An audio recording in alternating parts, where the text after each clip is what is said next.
SuperTalk Mississippi media production. You're listening to Sports Talk Mississippi On Demand, presented by Pearl River Resort. Escape to Choctaw, Mississippi and enjoy world-class gaming, the Dancing Rabbit Golf Club, and Geyser Falls Water Park. Escape to Pearl River Resort. Sports Talk Mississippi is on the air. Sports Talk Mississippi is powered by C Spire. Power your home or business with C Spire Fiber. To learn more, visit supertalk.fm/C Spire. C Spire Fiber powers Super Talk Mississippi.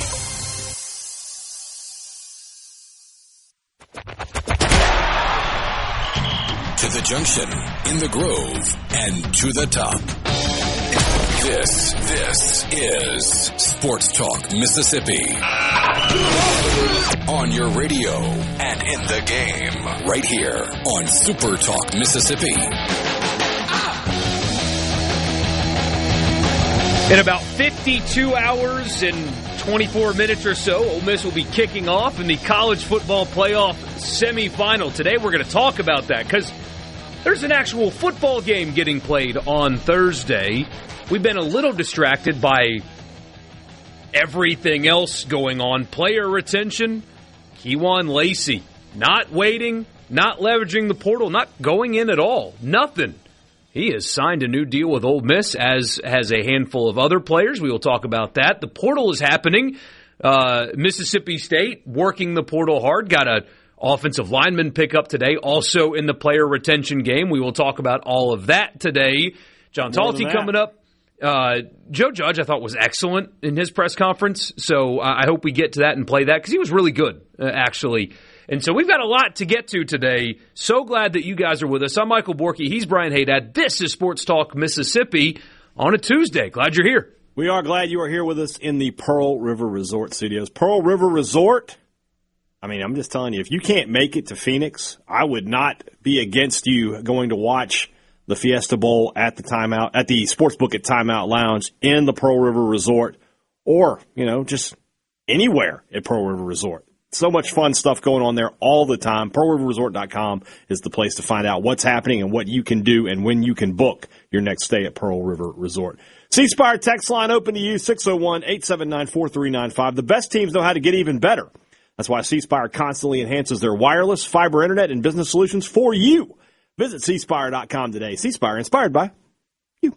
I think it's time to make an executive decision. Hey, Dad, we're gonna air this out publicly.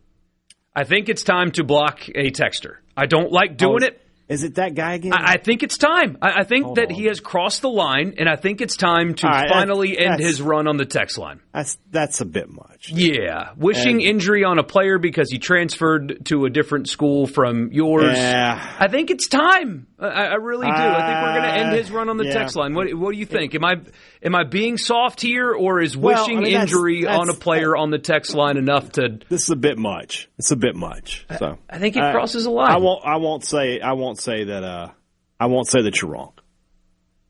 You make a decision. I'll let you handle it.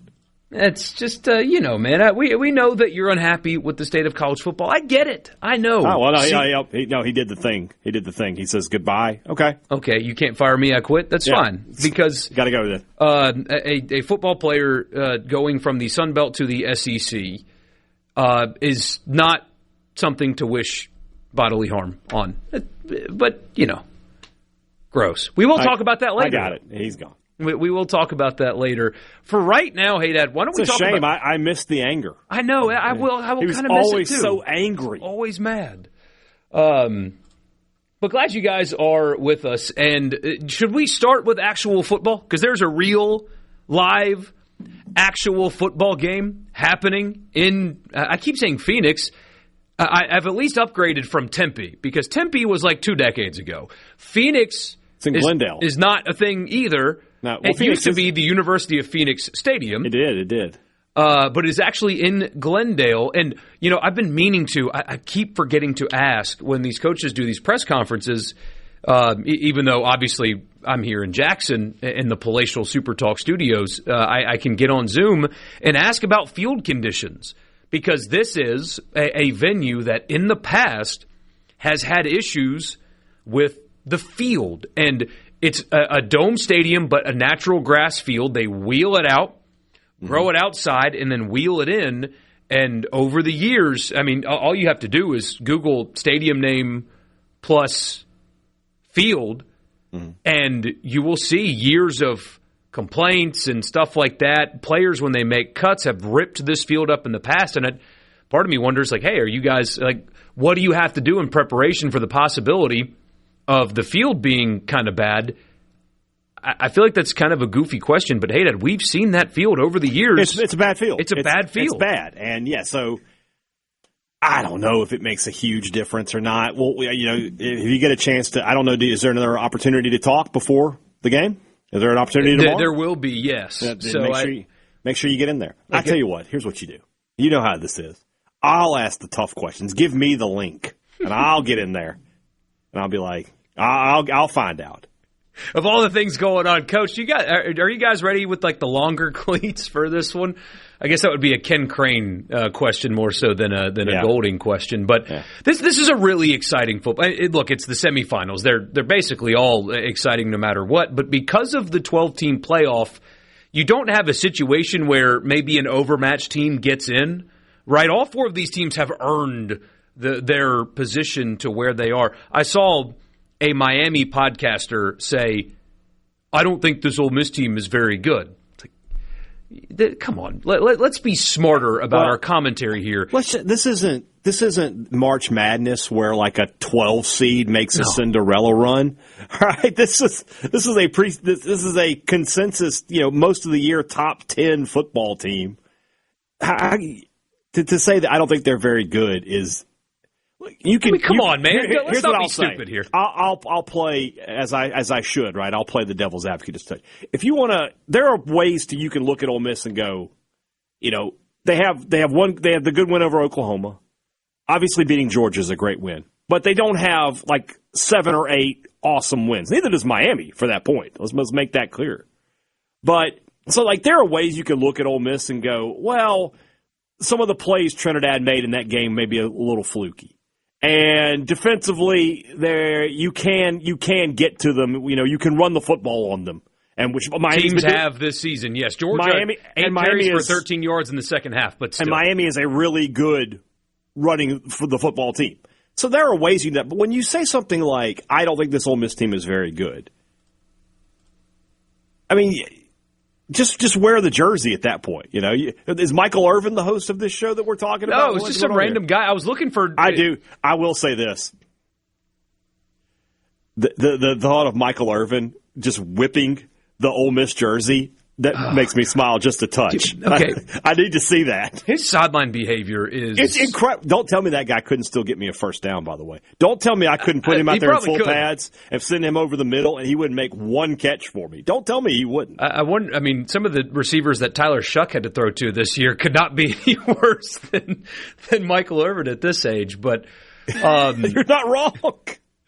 This is obviously a fascinating football game. A Miami team that people debated whether or not that they should have been in the tournament anyway, and they have far and away justified their existence in this thing. And Ole Miss absent Lane Kiffin, there was still doubt, justifiably so, after the Tulane game because it's Tulane. I mean, you're supposed to beat them, but have definitely ended the doubt of what this team can be right now without Lane Kiffin. So a really fun matchup, too. I mean, you've got a defensive front in Miami that is the most productive that Ole Miss has seen this year. Very Statistically, good. Miami's defense is comparable to Oklahoma's. Is really the closest comparison. They are basically about even statistically. I think the high-end talent that they have is better. Reuben Bain is better than anybody on Oklahoma's defense. He's probably a top 10 pick. Probably. Where Oklahoma is better than Miami is in the secondary. One place Miami is susceptible is in the back end of their defense. If they're not getting to the quarterback, now they're still good there too. It's the semifinal. Everybody's good everywhere. But Miami's weakness appears to be the back end of their defense and the pass game. They're not a particularly explosive offense either. If you can slow down the run and put the ball in Carson Beck's hands, that's your recipe to beat Miami. but they're really good on the lines of scrimmage. They're really good at getting after the quarterback, and they're going to test Ole Miss's manhood on the ground as well. This is how you'll know how that game's going to go. You're going to know pretty quickly. If Miami can get to Chambliss with 4, they can win. Mm-hmm. If they can't, they cannot win. If they have to blitz, that's a problem. They need their front 4 to be able to defeat the Ole Miss front 5. That's the only way. That's the way to win. On the other side of the ball, Miami can stay in the game because they'll run the football, and Tony will have some big plays, I'm sure. But if they can't get to Chambliss without blitzing, they're in trouble. Mm-hmm. The good news for Miami is all year long they've been able to get to quarterbacks without blitzing. They've been able to get to quarterbacks. And the quick passing game is something that they've just naturally done with Trinidad anyway, but I mean, that's the key for Ole Miss. They're going to have to get the ball out of his hand quickly. Luckily, they're comfortable doing so. But, I mean, you saw it in the Ohio State game. Miami in the back end, even though that's their weakness, boy, they read Julian saying a couple of times, and, boy, they're good. Everybody's good. But this is a fun football game. We'll keep talking about it. Read some of your messages on the C Spire text line as we continue on. Again, we've got other stuff to get to, player retention, portal stuff to get to, but also a football game to talk about. So we'll keep doing that when we come back.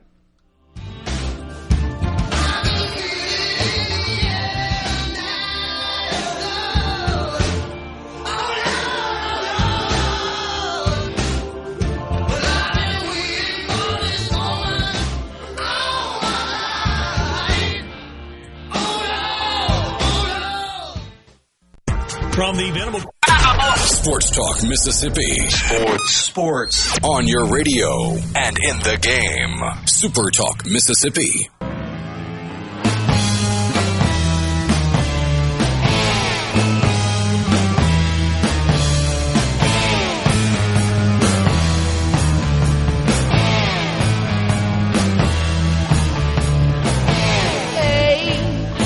Welcome back, Sports Talk Mississippi. A ton of your messages on the text line about this game coming up Thursday, the Fiesta Bowl in Glendale, Ole Miss and Miami. Ticket prices quite cheap, to be honest with you. Miami doesn't have a particularly large fan base anyway, and they've had to do a ton of traveling, and it's the same thing with Ole Miss. Now, I think Ole Miss will have the larger crowd, and probably a significantly larger crowd. This is what sucks about having to do all of these neutral sites in the playoff. The game will not sell out. There will be visible empty seats for a semifinal game, and that's unacceptable. But when you're asking fan bases to travel here, travel there, travel there, travel there, with Christmas mixed in between all that, people can't afford this. Hey, Dad, I've got friends that are just going on their own, like without their wife and kids, and you're talking $3,000, $4,000 just to go to this one football game after they spent 3 days in New Orleans, 2 weeks after they spent 3 days in Oxford for that game. It's just a lot to ask of these people, and the environment will suffer a little bit because of that. We kind of mentioned it last week when we talked about the Sugar Bowl crowd. Like, it was a lot more Ole Miss fans. Yeah. Probably because the Georgia fans were looking ahead. They're thinking, 100%. All right, we'll win this one, and then we got to pay to go to the Fiesta Bowl and then to Miami after that. You know, that's what they're thinking. So the problem with this, it's just like anything else in this day of age in college football. A, if you really want to do it, you'll find the money. And B, it just costs, man. The players cost, the teams cost, the tickets cost, the flights cost. It just costs, man. So in my unscientific research, there are a ton more tickets available on the Miami side than there are the Ole Miss side of the stadium, for what it's worth. Somebody's asking, will this be the best offense Miami has played against this year? That's from Butch. Unequivocally, yes. Yeah. Unequivocally. Yeah, Notre Dame would probably be second, but Notre Dame's offense isn't great. They just have a fantastic running. I will say this. I don't know that Kewan Lacy is the best running back that they face this year. Jeremiah Love might be better. Ooh. It's really tight. Very close. What is a concern about the emotional toll of the Sugar Bowl? Haven't had that much positive adrenaline all year. I would say the fan emotional reaction and the player emotional reaction was different. Yeah, you're in the playoffs, man. I mean, this is what you put everything into in August. Like, you can't allow your emotions to be overwhelmed at this point. It's very anecdotal, but the tunnel that the media had to walk through into the Superdome was Ole Miss's tunnel. So all the media had to walk through Ole Miss's team tunnel into and out of the stadium. That's just how they had it. Walking out of the stadium, I was also walking out with the players who had already showered and changed and all that. They weren't even like high-fiving each other anymore. It was just like, yeah, okay, job's not done, basically. Like the mood was not overwhelmingly like, I can't believe that we just did that. It was, okay, game's over, now what? It was a very low-key, actually, mood because at the entrance of the tunnels where the players' families were meeting them. And I was kind of struck by how low-key everybody was. That it wasn't some celebratory feeling. It was just, okay, yeah, game's over now. Hey, Mom, hey, Dad, love you. I'll see you guys, here in a little while. It was very low-key for whatever that's worth to you. Again, very anecdotal, but that's what it was. Andy says Ole Miss's offensive line is a group that you can point to and say they've improved all year. They absolutely have. It helps, too, that they have possibly the best run-blocking running back in the country. Kewan Lacy's best quality is not his vision, it's not his speed, it's not his power. His best quality is what he does in pass protection. He is special in pass protection, and that helps the offensive line as well. He's very good in that regard. And Trinidad's elusiveness also helps with pass rush, but this is the best pass rush that Ole Miss has seen this year also. There's no doubt. I mean, that's what's so fun about games like this, is you've got an offensive line and a running back that are very good in pass protection, a quarterback that's very elusive, and a defensive line with a top 10 pick on it, and another highly productive sack maker, and they are just explosive defensively. It's awesome. It's going to be awesome to watch these two teams get after it. For some. And this next text shares your sentiment. In more exciting news, 38 days until opening day, he says. There is that. We'll get to that. I do want, it's 38 days. Next week, I know if Ole Miss wins, that's going to be the main focus, right? But on the 13th, that's a month to opening day. We should do some baseball stuff on the 13th next week, a week from today. And we will dive heavy into baseball. So I was thinking about something today, too, because you mentioned it. And it's funny, in a group text, a friend of mine said something. So, Lacy agreeing to come back, right? Mm-hmm. And Chambliss, I just feel like he's going to win that appeal, right? And so they all think that it's going to happen. Yeah.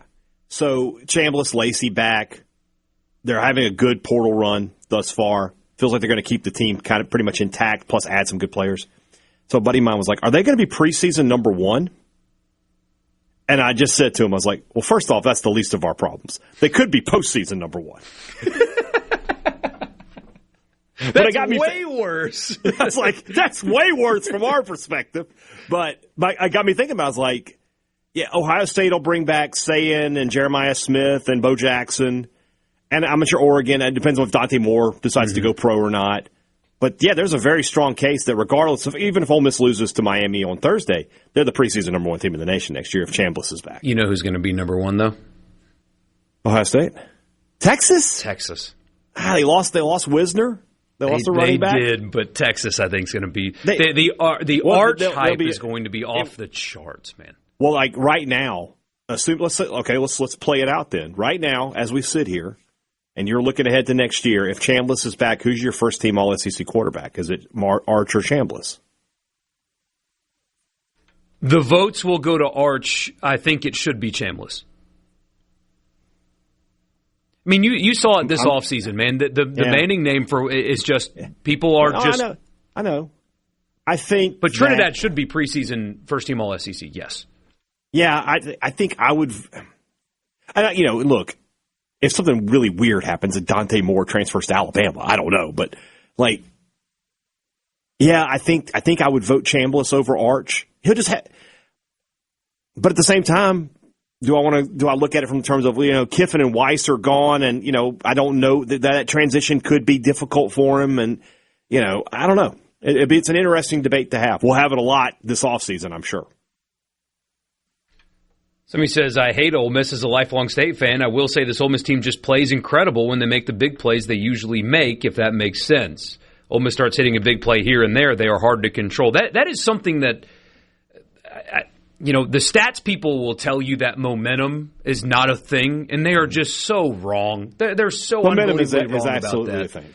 Because it's something about that offense and the team in general, but if they hit one big play, it's almost like they are a boulder rolling down a hill that you can't stop. It's like they'll hit that 20-yard pass over the middle, and they're scoring on this drive. It's crazy how they hit one big play. You can tell when you're watching Ole Miss, like one or two plays into a drive, you know if they're going to score or not. Yeah. If they pop off a 20, 30-yard gain, they get the tempo going. If they're not behind the chains, yes, they are almost certainly going to score on that drive. Somebody says something has been, quote, the best Ole Miss has seen, end quote, all season long. I mean, I don't know if I agree with that. This is the best defensive front they've seen all season long. Georgia was the best team that they've played all season long. But I don't know if that – Ole Miss didn't have that many difficult games this season. Right. They had to deal with difficult circumstances around the games this season, more so than the games themselves. I get it, yeah. You're not wrong. Somebody says, come on, man, big play team. They're 13-1. That's a compliment. Hey, that's paying them a compliment. They are a big play team. It's a very explosive offense. You know a lot of teams that aren't big play teams that, this isn't 1978. Nobody's 3 yards and cloud of dusting it down the field anymore, man. No, they are a big play team. That's what makes Lacy so dangerous. You saw it in the South Carolina game, for example. They kept running it up the middle, and they just weren't getting anything, and then he makes one man miss, and boom. You can run it up the middle and be a big play team. Yes. If those runs up the middle are for 18, 20, 25 yards. Yeah, they are a big play offense. And that's a good thing. It's what they're very good at. Andy says Kirby Smart was making wild decisions to try to get momentum back. Absolutely. I mean, he felt it. You could feel it in the stadium. Once Ole Miss cut it down, cut it to 3? You could tell in that moment, you're like, they're winning this game. Exactly. And so Kirby had to kind of do some extra to try to get it back. But yeah, guys, there are stats people that will tell you that momentum's not real, and it blows my mind. I love the stats nerds. They're wrong on that one. Sports Talk Mississippi. We'll be back.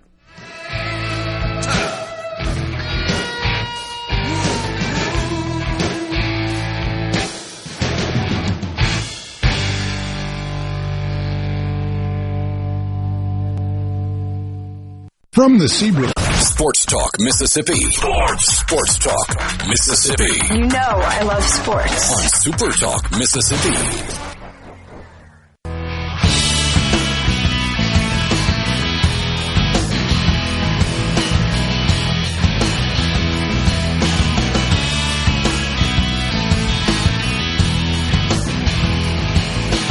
Sports Talk Mississippi back with you here on a Tuesday. Brian Hadad, Michael Borkey.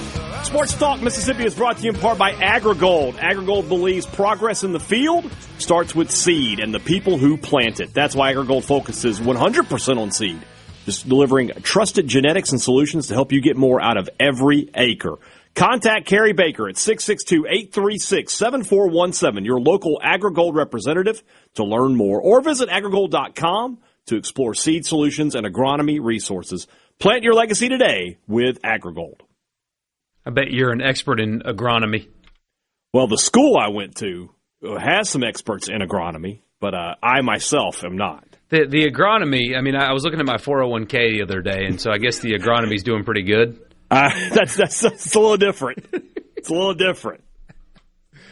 Man. Somebody says, this a wild time in college football with the drama around Ole Miss and still having success. Then an ACC team is in the semifinals along with 2 Big Ten teams. Seeing the dynamic of the 4 different teams is wild in a great way. Yeah, you've got Miami, who didn't make the ACC championship, but was far and away the best team in the ACC. But because of imbalanced scheduling in the All Coasts Conference, they didn't make the conference championship. obviously the Kiffin drama around Ole Miss and them galvanized by it. Indiana being an incredible story as well, just in general, going from a program with nothing historically at all, nothing at all, and going undefeated and winning the Big Ten. And then this Oregon team that has been in this spot a lot, but for whatever reason, they have not been able to make that next hurdle. Nike's done a lot of great for them. They've won a lot of games, but they still keep hitting their heads on a ceiling for whatever reason. So all really fascinating teams for different reasons. A lot of fun as well. A lot of talent, obviously, on the field. This is really exciting. Couple players, not named Trinidad, and Kewan Lacy, that need to have big games for Ole Miss on Thursday if they're going to win this game. I'll give you two cop-out answers in a second. But they're on the other side of the ball. Eccles, Franklin, Perkins. Those are the guys you got to keep an eye on here. Miami has won these two playoff games by being able to control the line of scrimmage, and they have run the ball successfully on Texas A&M, which is a pretty good run defense, and Ohio State, which is a pretty good run defense. And I would say Ole Miss as a run defense is at best pretty good. So if they were not good 2 months ago, they're much better now. They've gotten some things figured out. So yeah, those guys. Eccles has made himself a lot of money. Like, that's a guy who next year will be should be a pretty high draft choice. Perkins, I'm super high on. Franklin has been good all season. Xavier Harris, obviously very good. Is he 100%? I guess I shouldn't say 100%. Is he as good as he can be?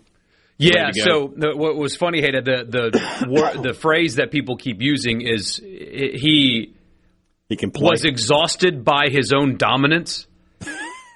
You know, like, he didn't get hurt in the game. He was just tired. I finished the Thunder and Lightning, and I'm like, whew, that is the best podcast anybody can listen to. Yeah, I don't think he was. He got rolled up on once, but he kept playing after that. I think a lot of the stoppage of play to go help him was he was just tired. He's just tired. It's the two of them. He and Eccles have got to be. They have got to be special if Ole Miss is going to win this game. It starts with them, and that's why they were able to climb back in the game in New Orleans, was the two of them after that drive where Georgia lined up and just ran right at them.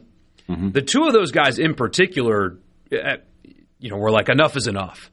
Mm-hmm. And they just started dominating. And 8 carries for 13 yards in the second half for Georgia, and it started with those two guys. Princewell also was really impactful in that game against the run. Those two, the best players on the field for Ole Miss have to be those two guys if they're going to win on Thursday. It has to be the two of them. There you go.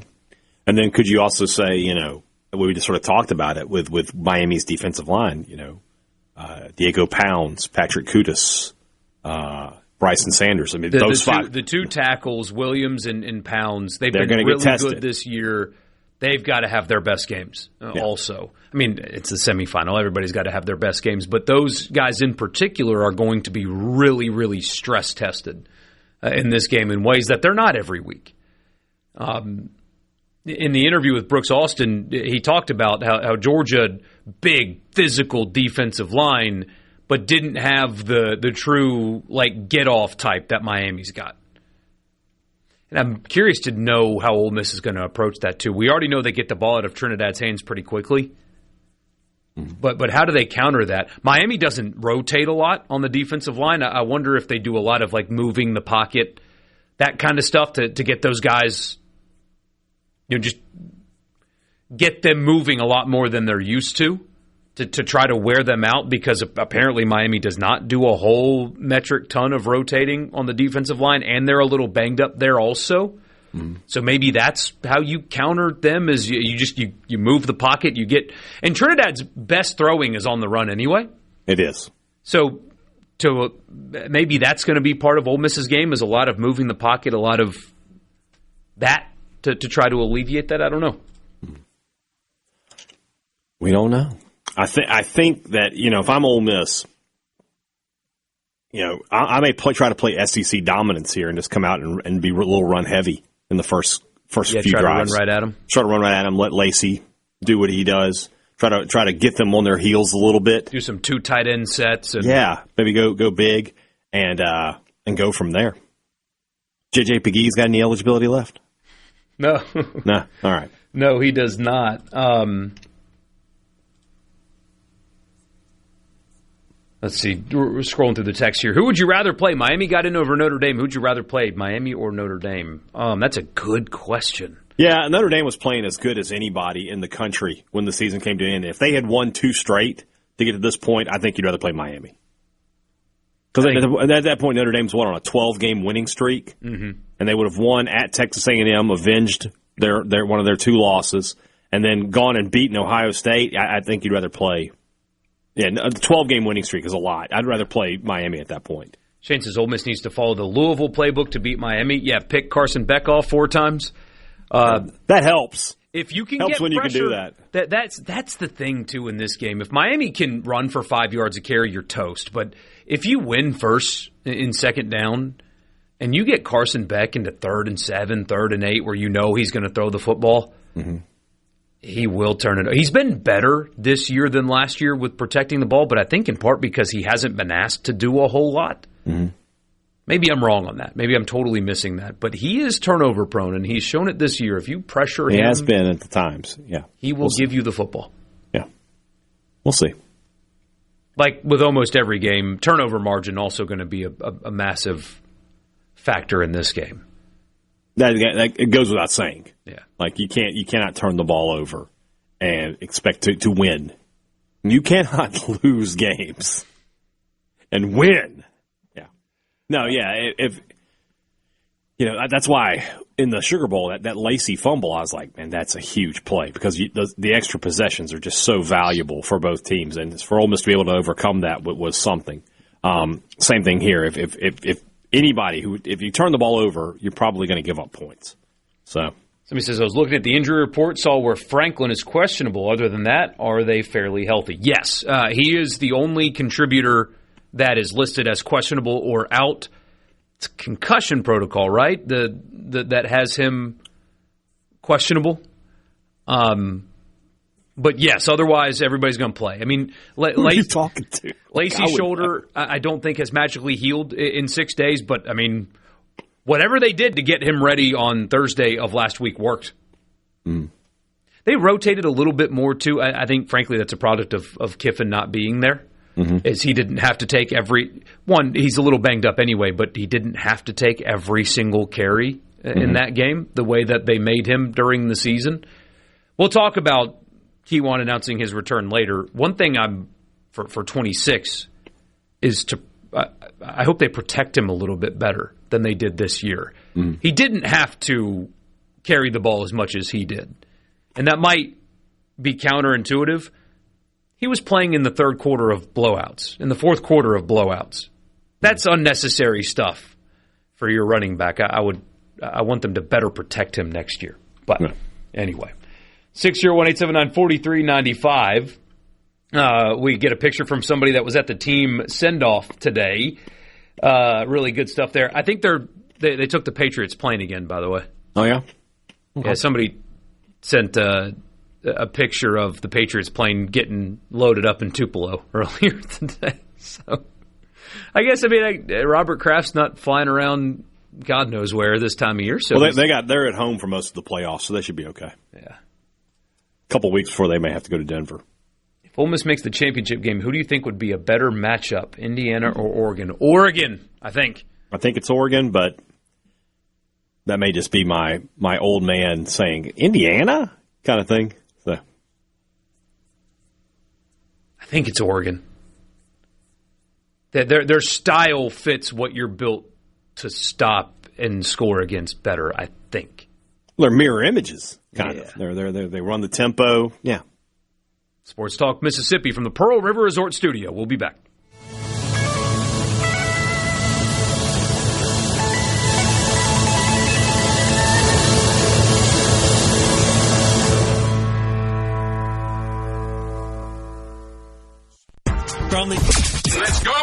Let's go. This is your new home for exclusive sports coverage here in the Magnolia State. Sports Talk Mississippi on SuperTalk Mississippi.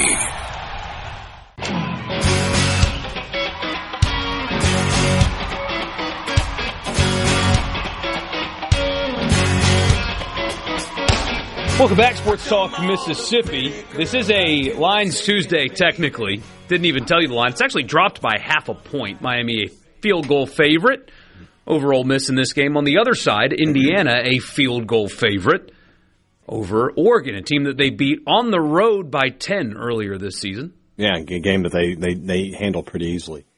Ole Miss +3. Ole Miss +3. I'm just saying it's not a bet. It's an investment. 52.5, the over-under total. I would take the under. I think it's going to be a low-scoring game. Miami can control the clock a little bit. I tend to agree. I mean, you had the high-scoring game in the Sugar Bowl. I think this is the reverse of that. Yeah, Miami generally not explosive anyway. Definitely going to try to keep the ball away from Ole Miss and limit the possessions. Mm-hmm. Oregon, Indiana, also fascinating football game in Atlanta, which, by the way, it's so easy to just put Ole Miss, Miami, and Atlanta, and I say it's easy. It's probably not that simple, but I feel like it's more simple than people make it out to be.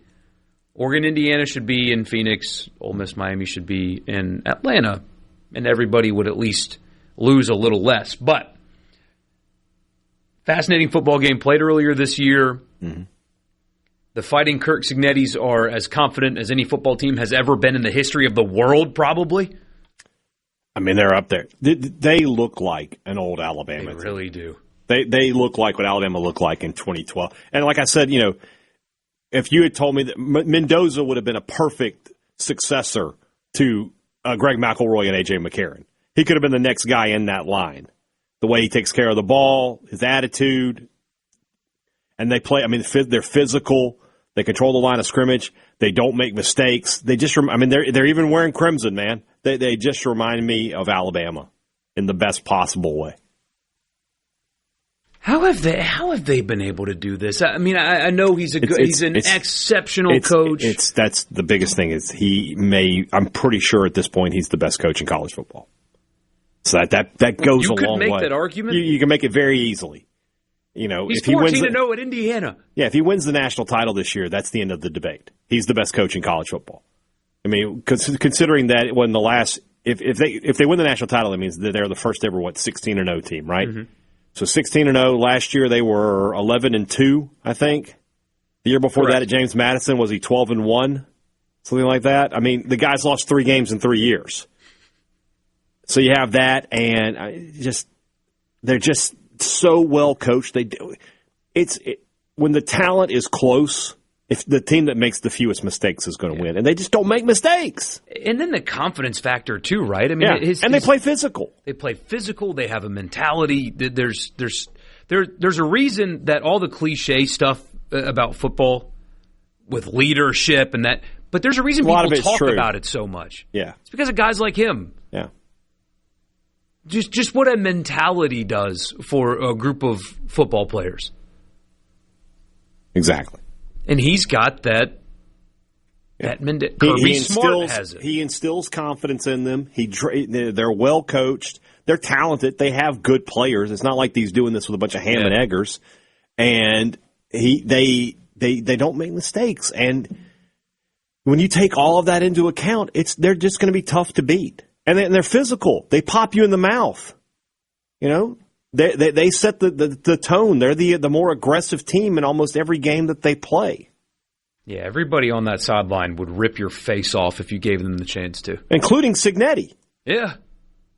Even though his ripe old age of 64. That guy acts like, people tell me I act younger than I am. He's worse than me. He acts like a 30-year-old. He's still out there just like daring people to say something to him. I love it. Yeah, Saban talked about when he decided to leave. What was it? Where was it? IUPUI, Ooey Pooey is what they call it, by the way. Was that his first head coaching job? I think that's correct. That could be right. Yeah, it was IUP. Yes, the Indiana University of Pennsylvania was his first head coaching job when he left Alabama, and Saban apparently told him that's a bad move going from the SEC as an assistant to there. Mm-hmm. And Cignetti was like, I want to be a head coach. They're giving me the chance to be a head coach. watch me work, basically. It was like, I'm good enough to do this. I'm going to go do it now.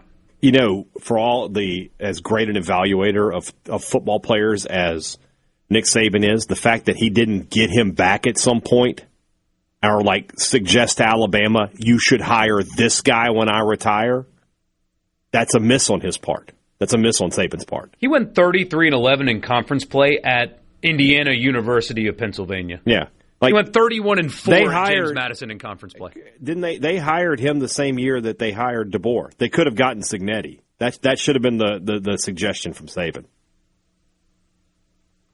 Could you imagine that guy at Alabama? I mean, just they would not have skipped a beat.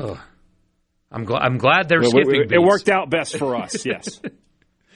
Hour one in the books. When we come back, we'll get to the Farm Bureau guest line, visit with our good friend John Talty. We'll do that after the news. Sports Talk Mississippi. Don't go anywhere.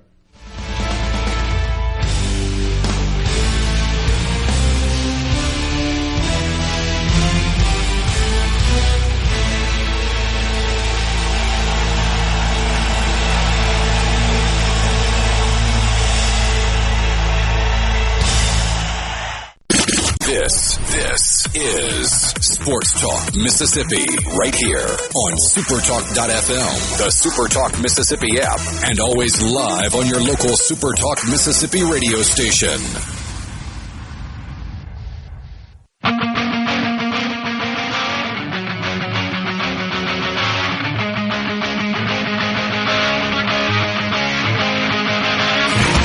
Hour 2 Sports Talk Mississippi. We'll start on the Farm Bureau guest line. Check out favorites.com and go with the home team, Mississippi Farm Bureau. He covers college football at the national level for CBS Sports and also has written many leather-bound books. John Talty's his name, and again, he's on the Farm Bureau guest line.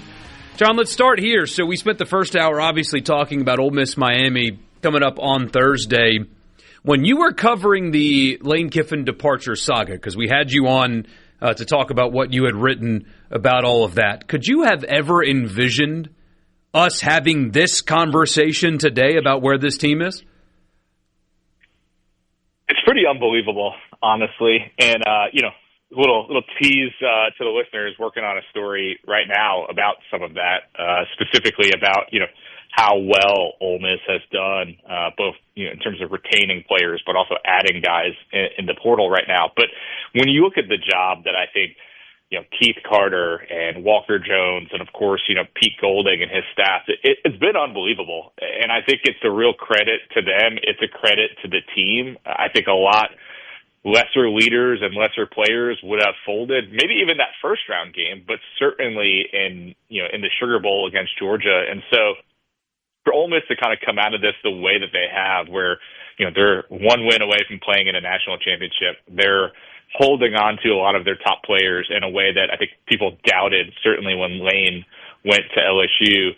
And the fact that they're adding key contributors or people they expect to be key contributors. Like, Ole Miss is in a great place right now. And, again, I think that's a credit to a lot of the leaders they have that have put the Rebels in a great position in a way that I think very few probably could. You've covered college football for a long time and seen a lot of big games, especially in your time covering Alabama. They played in a metric ton of them. Where does last Thursday rank for you in terms of postseason college football games, just the game itself? Yeah, it was unbelievable. I mean, and I think especially if we just start with this kind of playoff slate, I think it's been the best game of this playoff so far. And I think when you go back, I mean, I've been fortunate and blessed to be able to cover some great games. I was on the sideline for the 2nd and 26 famous Tua Tagovailoa at a Devonta Smith game winner walk-off on Georgia national championship game. So I've been blessed to cover some great games. But, I mean, that is just an all-time game. I think it was an all-time crowd, from Ole Miss fans. And I think for what it means to Ole Miss, I think you put it, up there for sure. And I think that's what's been, frankly, so fun about this year is that you have, Ole Miss has, some more pedigree and history than some of these others, but, Ole Miss being in the Final Four, Indiana being in the Final Four, Miami, it's been probably about 20 years since it's really been in the mix like this. Oregon has come close a few times, but it hasn't gotten over the hump. It's been fun that we're getting a real different look. And I think when you have that, when you have programs like Ole Miss that haven't been to this level in a very long time, if ever, really, certainly from a playoff standpoint, it just adds to what it means. And for them to win over Georgia the way they did, I mean, it's an all-time quarterfinal game. What I'm getting from that, John, is that Georgia should effort to keep you out of the building. What's funny is that, my friend Jake Rowe, who does a great job covering Georgia for On3, there was a time where when he saw me in the building, he would be, Georgia's going to lose. Because I seemingly only showed up when Georgia lost, which includes when Ole Miss beat Georgia last year. I was at that game. So I have seen them lose more than probably the average person. They did beat Texas at the game I was at earlier this year. But, it's been interesting that I've seen a few of the all-time heartbreaking losses, including SEC championship game where Bama beat Georgia for the second half, comeback led by Jalen Hurts, probably about a decade or so ago at this point. So something about you and Bulldog fan bases, John. I don't know what it is. Of the four teams that are left, who would you say is playing the best right now? Probably Indiana, but I honestly think that all of them are playing at a high level. I think that's a bit of a cop-out. But I would say just, I was at the Big Ten championship, was, certainly very impressed by Indiana in that game, the way they beat Ohio State, watched a lot of that Rose Bowl game in which they just thoroughly dominated Alabama in a way that I think for most of us have not seen, maybe ever, but certainly in the last 20 years, have not seen a Bama team get beat the way that they did against Indiana. So that's a team that I think is just, the way they're playing offensively and defensively. Cignetti is a lot of fun, and he's got that team locked and loaded right now. And I'll actually be at the Peach Bowl here in a couple of days. And so I think that's the team that I like the best as of right now. But, you can pick any of these four teams and find a reason to pick them as your title team. And, I think, especially speaking to a Mississippi audience here, like between Trinidad Chambliss and Kewan Lacy and the way that defense is, can step up in big moments, like I could absolutely see Ole Miss winning it all. They've got kind of that momentum right now, which, call it sports magic or whatever, but that team has the potential to be very special and is already very special. And I think when you have a guy like Chambliss at QB, I think anything is kind of possible. With all of these teams, it's kind of a would you rather get stabbed in the right arm or the left arm, but who should, let's pretend Ole Miss wins on Thursday, who should they want to see in the national championship game? Who would they be rooting for in the other game?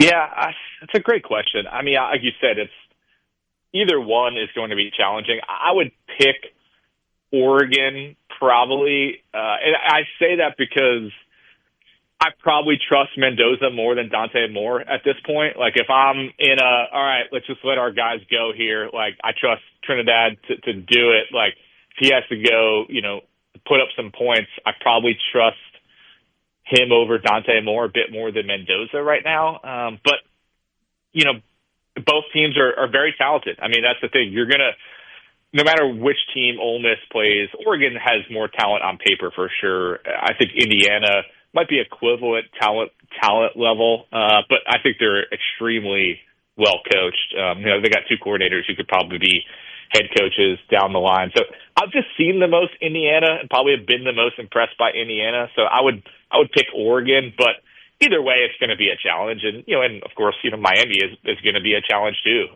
with kind of the talent they have in the trenches. Like that will be something that, will be a real challenge for Ole Miss in this game. Maybe this taps into the article that you're writing, John, but are you surprised at the lack of success that Kiffin has had getting some of the big-name players from Ole Miss? I think when he took that job, a lot of us may have thought it was going to be a foregone conclusion that Lacy, possibly Chambliss, some of their defensive guys maybe, were going to head down to Baton Rouge, and now it seems like Ole Miss has weathered that storm. Yeah, I think absolutely. And I think there's, I was talking to someone about this earlier today, and they made what I thought was a pretty good point. And I'll add some context to it in a second. But look at what the trend is right now in college football, right? I mean, we were talking about Cignetti earlier. Obviously took a lot of guys with him from James Madison to Indiana. I get that. That's different. But look at just this year. Eric Morris at North Texas goes to Oklahoma State, takes his top QB and running back with him. And both those guys were highly, highly desired. They had a lot of outside interest. He gets them both to come with him to Oklahoma State. Alex Golesh at Auburn taking his QB with him from South Florida, multiple players from South Florida. You've got Matt Campbell from Iowa State to Penn State, pretty much raiding that roster, taking all of those guys with him. So Lane Kiffin is almost an anomaly in some sense that he has not been able to take guys with him. Certainly the way I think people thought, maybe in panic mode when he initially left for LSU. I think the timing of it has worked out very well in Ole Miss's favor. I think that Sugar Bowl win was critical. It has guys obviously bought in for another week. I think it gave Ole Miss time to, even sell that mission even more, give those guys more time around Pete, more time around, say, John David Baker on the offensive side, the new offensive coordinator. I think it gave them an opportunity to hold off, and clearly it's worked very well. And I think there is frustration in Baton Rouge that they haven't been able to pull anybody from Ole Miss. And now, even just locking up Lucas, Kewan, and then, Trinidad pending waiver. Those are three guys that LSU was interested in, and all of them staying at Ole Miss is a huge win for Ole Miss. And I think the way that Lane left has galvanized the base in a way that maybe has them stepping up in ways they haven't before to keep this roster intact and prove that they can keep this thing rolling post Lane Kiffin. Got about 60 seconds here, John. Settle a debate for us we were having a little earlier. If Chambliss gets his waiver, who's your first team All-SEC quarterback next year, Arch or Chambliss? Good question. I'll go Chambliss. I think, my guy Paul Feinbaum's already, I think, on the Arch Manning train, so I'll be a little bit different. I'll go Trinidad. I think he's a lot of fun to watch in every way. So I'll go that way. But, if you look at some of the QB talent coming into the SEC, keeping Arch, Trinidad comes back, LSU potentially adding a Sam Levitt, there's going to be some solid QB talent, I think, in the league next year. But I'll go Trinidad for the sake of this argument. We love to hear it. Well, I don't, but Borkey does. So there you go. John Talty, CBS Sports, national college football writer. Enjoy the playoffs this weekend, my friend. Talk to you again soon. Appreciate you guys. Thank you. John joins us on the Farm Bureau guest line. Check out favorites.com and go with the home team. When we come back, we've got to get away from college just a second. Massive NFL news. Woo! Just dropped. A huge job opening. We'll talk about it when we come back at Sports Talk Mississippi.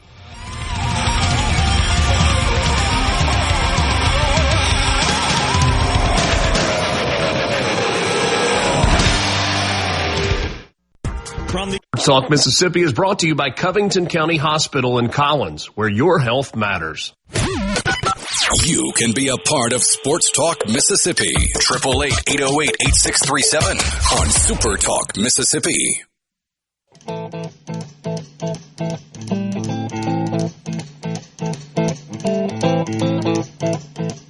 Rumors spreading round. Sports Talk Mississippi. Brian Hadad and Michael Borkey. How. Just let me know. Sports Talk Mississippi. What's up on Sports Talk Mississippi? Well, I think Borkey said we've got some Joe Judge audio coming up in just a little bit.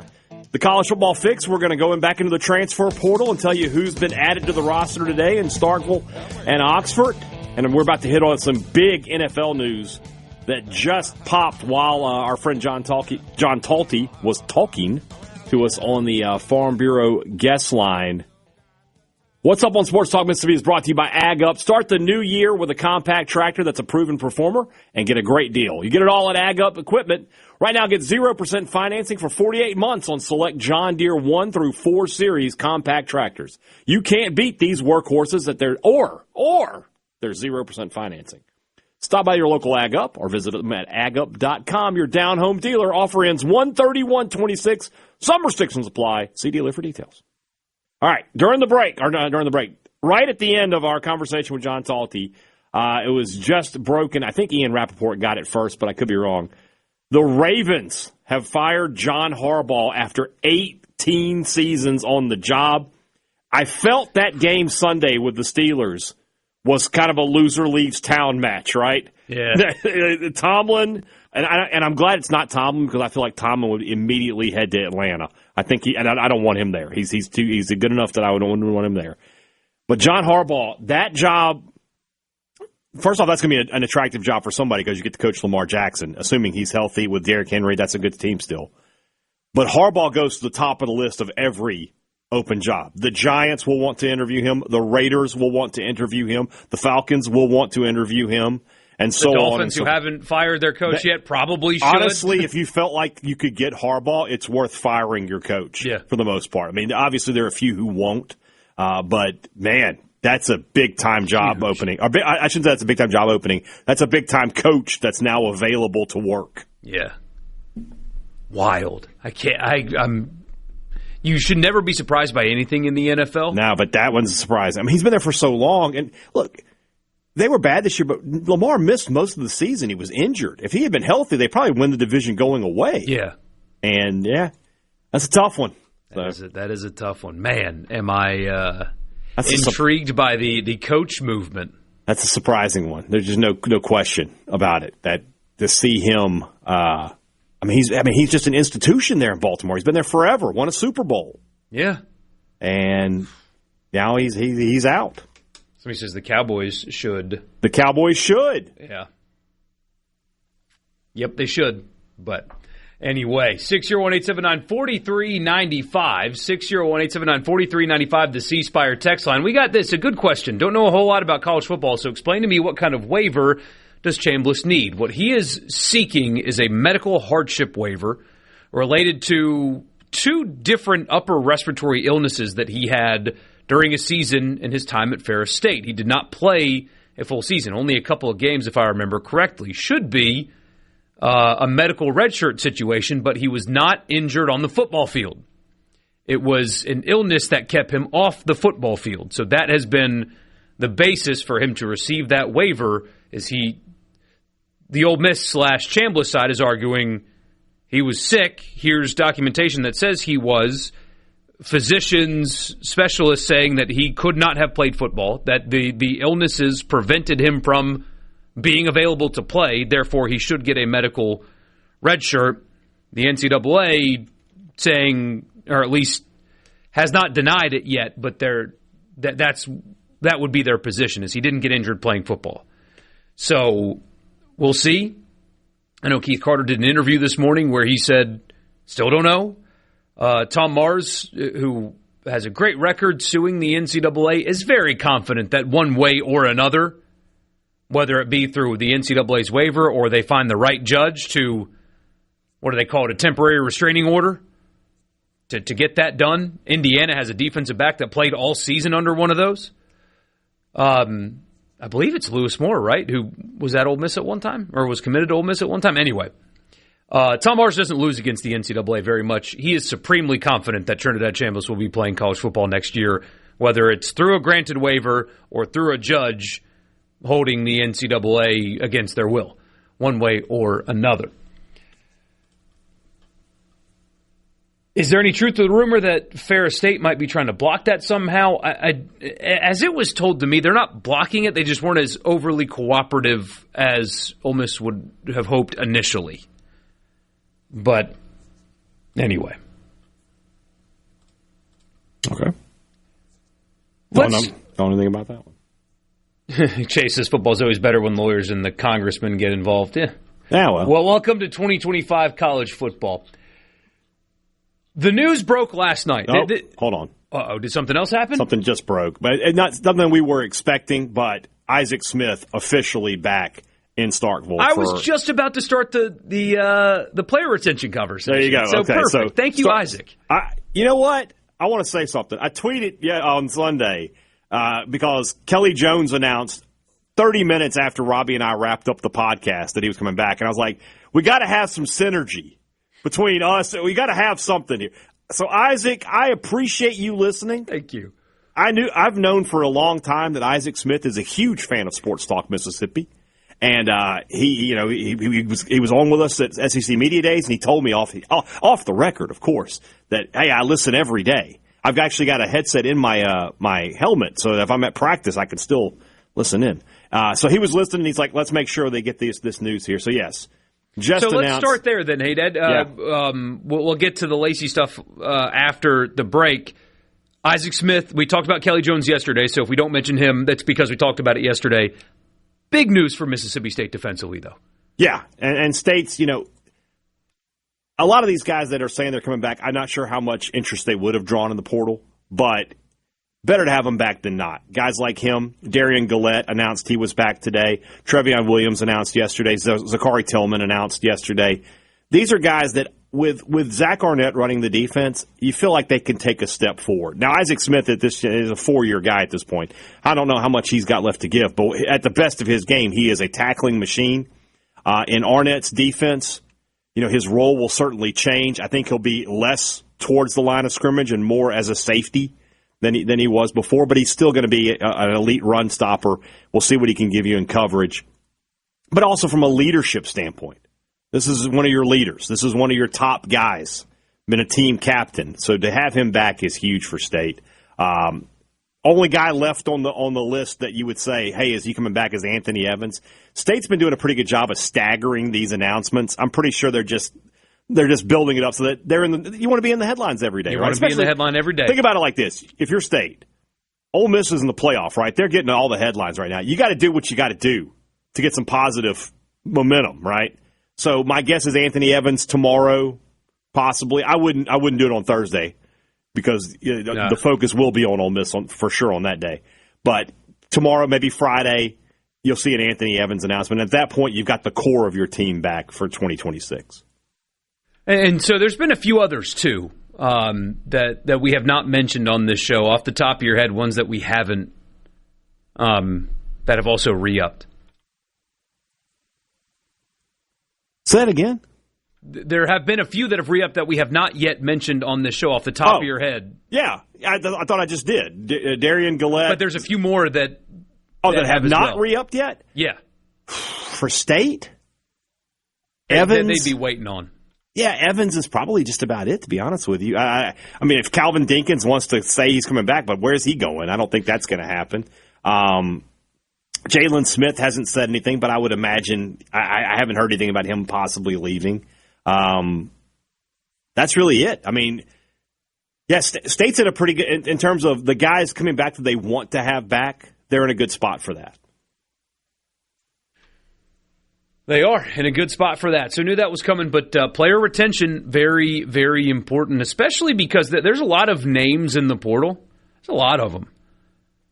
But the quality, I don't think, is there the way it was 3 years ago, especially on the lines of scrimmage. So if you've got good players there in particular, you've got to fight to keep them because there's not all that many of them that are hitting the portal. And also the rev share era has helped teams retain some of their players as well. There's very few mass exoduses, even from teams that lost their coaches. Mm-hmm. There's just not. That's not. Now Penn State's a disaster. Yeah, a little different. By and large, there's a lot of players, but the impact players aren't happening as much. It's cheaper. It's cheaper for schools. They're figuring that out. And so I don't know if they play it as, hey, you never know what you're going to get out there on the open market, but, we'll give you this. It's cheaper to go out. It would be a lot cheaper for State to keep Isaac Smith than it is to try to find a player who could give you what Isaac Smith can give you. Absolutely. Same thing with Ole Miss with Kewan Lacy. I've heard the number is close to 3. Okay? It's not 3. It doesn't matter. Who are they going to get better? Nobody. Exactly. On that note, we will talk about that when we come back. Yeah.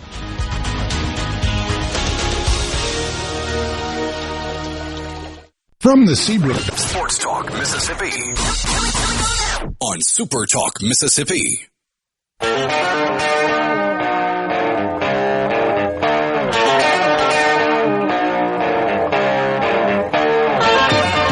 Welcome back, Sports Talk Mississippi. Borkey and Hadad with you. So, we actually talked about it some yesterday because there was the prevailing thought, the momentum in favor of Ole Miss keeping their star running back, Kewan Lacy.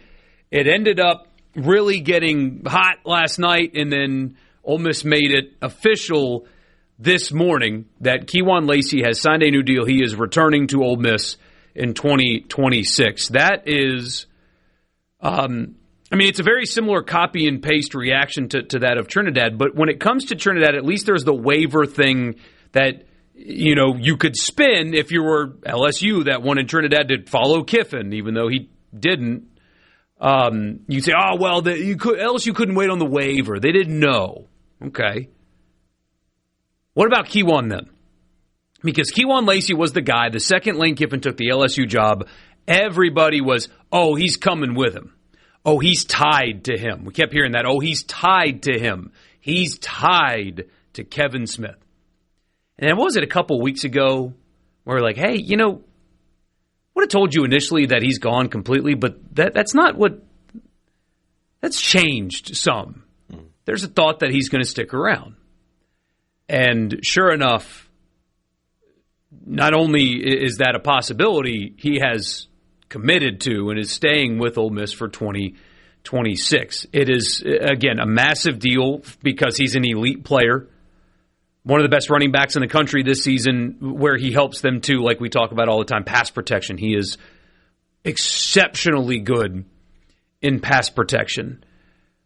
And again, the perception. The perception is completely changing about the operation around Ole Miss, because how many people assumed, it's all Lane Kiffin. They're only winning because of Kiffin. That's it. And once he leaves, everybody's leaving with him, and they're going to fall back down into the gutter. That's what so many people thought. And you hire Kevin Smith and force out Frank Wilson, not for the 100% only reason to get Kewan Lacy, but that was Kevin Smith's job. Come to Baton Rouge and bring Kewan with you. That was his job. Well, yeah, somebody on the text line brings it up. What was that? There was a video? There was that video. Yeah. Which was bizarre, and we talked about it, just truly bizarre, where Lane Kiffin's on the phone with a high school student. And for some reason, he is recording himself having this conversation. And in this conversation that he sent to somebody, because it got out, he's messing with this friend of his son's, a high school student. Mm-hmm. No, Kewan's going to stay. I'm just kidding. We got him. It was in this video. Mm-hmm. And for Ole Miss to fight against all of that, to keep Kewan Lacy is massive for all of those reasons. And, I guess at this point you shouldn't be surprised considering the player retention. But that was a guy that everybody thought was gone. Matt Moscona every day. Oh, yeah, Kewan's going to LSU. Mm-hmm. Everybody thought, yeah, Kewan's going to LSU. He meets with John David Baker. He meets with Frank Wilson. Obviously, Pete Golding's more involved in just knowing the offensive guys now. And it's another example of something that I bring up often, is when you call these players mercenaries, when you say that they don't care and the only thing that matters to them is the money, you can point to a lot of players, not just on Ole Miss's roster, on Mississippi State's as well, and a lot of other schools, where they actually do care about who they're playing for. They actually do care about stability. They do care about their team. They do. Loyalty matters to some. And there's a reason we kept repeating on this show, the players did not like the way Lane Kiffin conducted himself, and that is something that I don't think he anticipated having to deal with. Mm-hmm. And this is another example of that. The players don't like when guys act like their head coach acted, and you're seeing that in all of this retention. LSU made a massive run at Kewan Lacy, and he told him no. He's fine right where he is. That's a big deal. Huge. And I hit on it there with Talty a little bit, but if you're LSU, I'm not saying you have any buyer's remorse, right? Kiffin's going to win games. He's going to get players. That's not a concern, right? But you know that in the interview process, he was like, and by the way, I'm bringing these guys with me. You know it was said. So you have to ask the question, hey, what happened? I don't know. But my guess is the people at LSU, there's got to be a lot of disappointment, because they had, I think they thought they would probably get Chambliss if Chambliss came back. I think they were locked in on getting Lacy. They were just like, that guy's coming to LSU, and now he's not. Yeah, somebody says a big deal to stay at a school playing for a title. Well, but there's context in that people just are failing to grasp. So, well, you hold on to your own players. Yeah, but the coach left. The coach left, and the prevailing narrative about the coach leaving was he's the only reason why they won. That he's it. You're learning now that there was a lot more to it than that. It's that case everywhere. Nick Saban will tell you. Nick Saban didn't win at Alabama. Nick Saban and the staff and the players and the personnel and they all won there. It takes a lot more people than just one, and you're learning that now. Got somebody on the text line. No one said they would only win because of Kiffin. Buddy, you couldn't be more wrong. You could not be more wrong. Could not possibly be more wrong. That was very much a talking point for the last 5 years. Like, man, if Kiffin ever leaves, this is all going to fall apart. And look, here's the thing. It still could. It still could.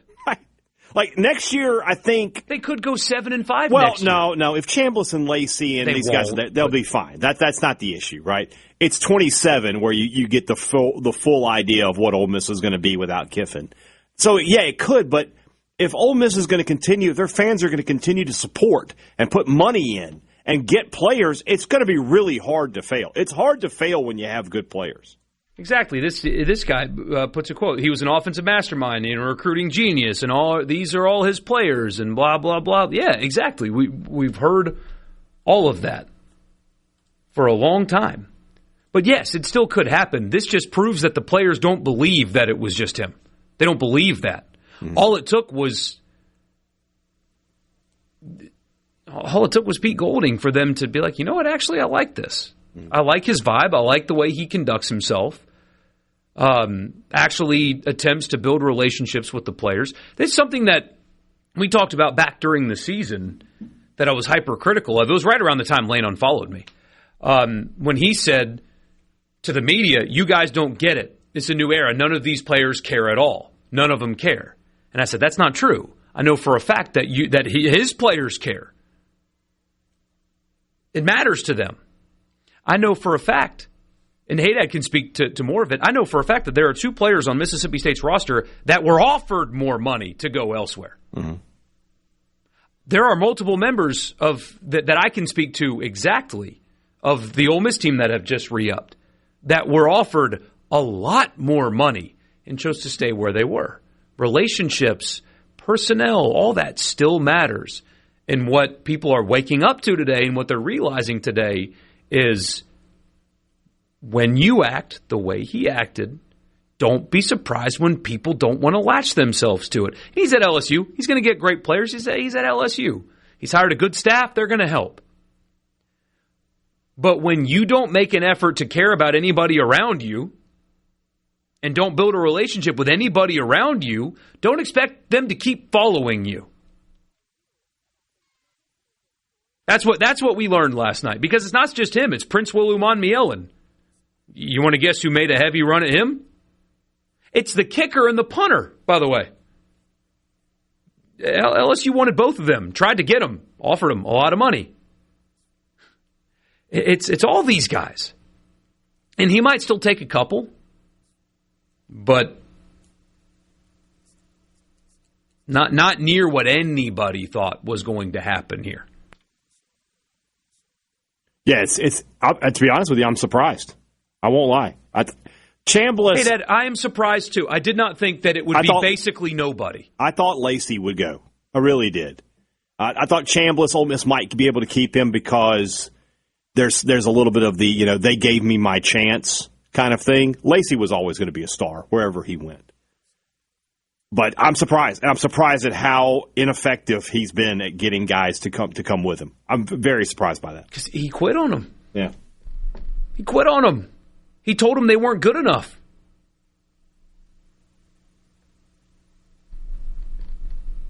Pete Golding thinks they're good enough. That's wild. And whatever they're paying him, if he can repeat what he did this year, he's worth every penny. And I know some people don't like that. He's worth every penny. Think about what they have gotten in terms of return on investment on Kewan Lacy this season. Huge. It's hard to fathom. Many times over the investment. We will read some of your messages when we come back. Sports Talk Mississippi. Don't go anywhere.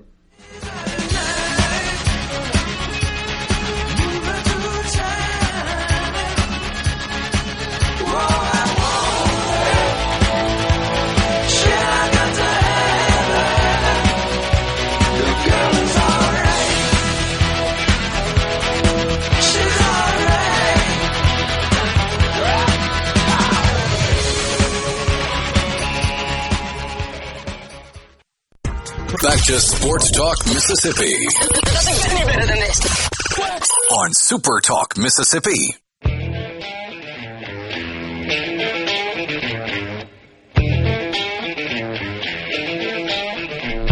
The text line is completely overflown right now. We won't be able to get overflowing. We won't be able to get to all of them. They're not anywhere close. Not a word. But we will read a few. Somebody says, what is Kiffin without Charlie? Very good. Very good. Let's not get it twisted. He's still exceptional at coaching the game of football. It's not like he's not without Charlie. Yeah, he will. Well, depends Charlie's on the NFL.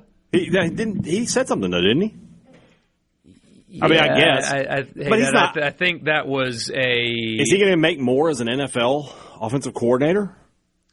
I mean, there is a line of thinking that would be the soft landing that they are seeking. Oh, okay. There's a line of thinking. I don't know if it's true or not. I don't know, but there is a. It sounds like there's a tinge of regret. Made the decision not knowing, like the future was very uncertain. Went ahead and went through with it. Now I was like, ooh, don't love that I did that. And yeah, we'll see. We'll see. I don't know. I do know that his family, in particular, because I saw it, is still very invested in the outcome of the Ole Miss games. Saw it with my own eyes on Thursday. That is a group of people that still very much want Ole Miss to win badly. But anyway, no, he's still very good. Where he has failed is relationships. That's where he has failed, and that's why this is happening. It's not because he's a bad coach or whatever. It's clearly did not make the same effort to care about these people. Detached from them, knowing that he was going to leave. That's where the failure was. It's not coaching ability. It's not scheme. It's not any of that. It's when you've got defensive players saying, I didn't really talk to the guy. Didn't know him. You got other players on the team saying, well, Pete actually talks to me. I know who he is because we've conversed before. That's where you see why something like this can happen is they just don't have a relationship. That's where he failed. Yeah. Not anything football related. Jeff says only Ole Miss could praise Kiffin one week and paint him as a bum the next. He left a playoff team. I mean, they did get new information. He left a playoff team and tried to burn it down in the process. It has been enjoyable from my perspective. I got to take my victories where I can. That to see people who encouraged the amount of trolling he used to do when he was with Ole Miss now act like it's the most offensive thing in the world. He left. Come on. You got new information. You're allowed to change your mind. I get that. And the things that happen behind the scenes in the effort to leave that playoff team are things no other coach would have acted that way. Kiffin to Baltimore? No, God, no. The NFL wouldn't touch him right now. I'm just going to say Lamar Jackson in his offense would be awesome. Be a lot of fun to watch. Can you imagine him and Derrick Henry? Good Lord. He would not. I don't think he'd want to be a crab fisherman though. He wants to get out in the warm waters. No kidding. Let's see. So many messages. Somebody says, Ole Miss won in spite of Kiffin, Rebels all the way from an MSU fan. Are you real? Should we have that conversation this week? Because we had a few texts earlier in the show. I'm a State fan. I can't figure out who to root for. You root against your rival always. Always, especially in football, when you're talking about a national championship. Ole Miss winning a national championship would be the worst possible thing that could happen to Mississippi State. It would be the absolute worst possible thing. You should be pulling really hard. If you're a State fan, if you get mad at this, just get mad. You can get glad in the same pants you're mad in. You should be pulling hard for Miami, and then if Ole Miss wins, whoever they're playing. And if there's 1 second left on the clock and Ole Miss is going to win, pray for a meteor. Because that's all you got left at that point. Yes, you root against your rival always. Yes. Always. You just cannot. You cannot do it. Somebody says, seeing all these players return to Ole Miss that Kiffin went after makes you wonder how much he really had to do with recruiting the last 6 years. Not that much. Now, to his credit, he hires a good staff that can recruit. But he himself, these people keep calling, like these LSU people, he's a recruiting ace. No, he's not. He's bad in one-on-one situations. He hires a good staff to do that. And they will get good players at LSU because he has hired a good staff there. That will go get good players. But it's not him that's doing it. The Ole Miss players now believe in their self and know if they can keep it together, they have a chance to go back to the playoffs, especially when you've got quarterback and running back in that with those two guys. Yeah. No doubt. If Kiffin stayed through the end of the season, do you think it'd be different? Yeah, they wouldn't be playing anymore. I won't go that far. They wouldn't be playing anymore. But I just think the way the game played out would have been different had Kiffin been there. But I don't know that for a fact. I can't go that far with you. Lane got all the credit, but Carter, Boyce, Grove Collective, Foundation, Walker Alumni, and others were the brains and the base behind Kiffin's portal success, period. It was an all pulling the rope in the same direction effort. But when you lose one person and everybody else is still pulling said rope in the same direction, you don't feel it as much. Interesting stuff. Portal updates. State got portal pickups. Ole Miss got portal pickups. We'll talk about them for the College Football Fix after the news.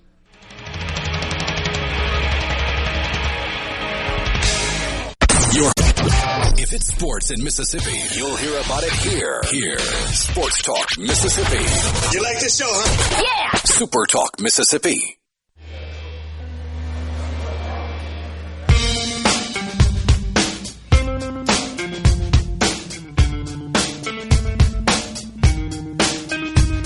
Welcome back, Sports Talk Mississippi. Hey, Dad. Portal always turning, and we'll do that for the College Football Fix. The College Football Fix is driven by your Mississippi Ford dealers. Built Ford tough. The best-selling truck in America, it's the Ford F-150, and that's been the case for 50 years. Oh, I'm sorry, I was thinking of somebody else. I'm just saying. Don't mess around. Don't do it. Just drive the best-selling truck in America. Richard Cross does. The Ford F-150. Thank you for your attention to this matter. Let's start with Mississippi State. You mentioned a duo of portal commits yesterday. Is it Marquise Johnson from Missouri, the wide receiver? Yes. And Jason Jenkins, the edge from Florida State. Today, you've got two incoming and then an outgoing where we know a destination as well. I don't know if you saw the news or not on Burnside where he's going. It's Memphis, actually. Salka, yeah. Burnside. Yes. Did you say Burnside? I said Burnside, didn't I? I thought you said... We need to go. Burnside? Can we go to the... Can we go to the... this show needs instant replay. We really do. Really badly. Bird's not going to be on the sidelines in Starkville anymore because he's going to Memphis. Burnside. Yeah, he's headed two incoming guys. 3. Did I miss one? Okay, on 3. Hurry up. All right, because there's only 2. So we've got Mississippi State announcing today commitments from offensive lineman Mario Nash. That name might be familiar to you. He's one of the top players in this state a season ago, was committed to State and ended up going to Florida State, but now back in Starkville from Kemper County High School down there. So a player that Mississippi State wanted to get into the class last year.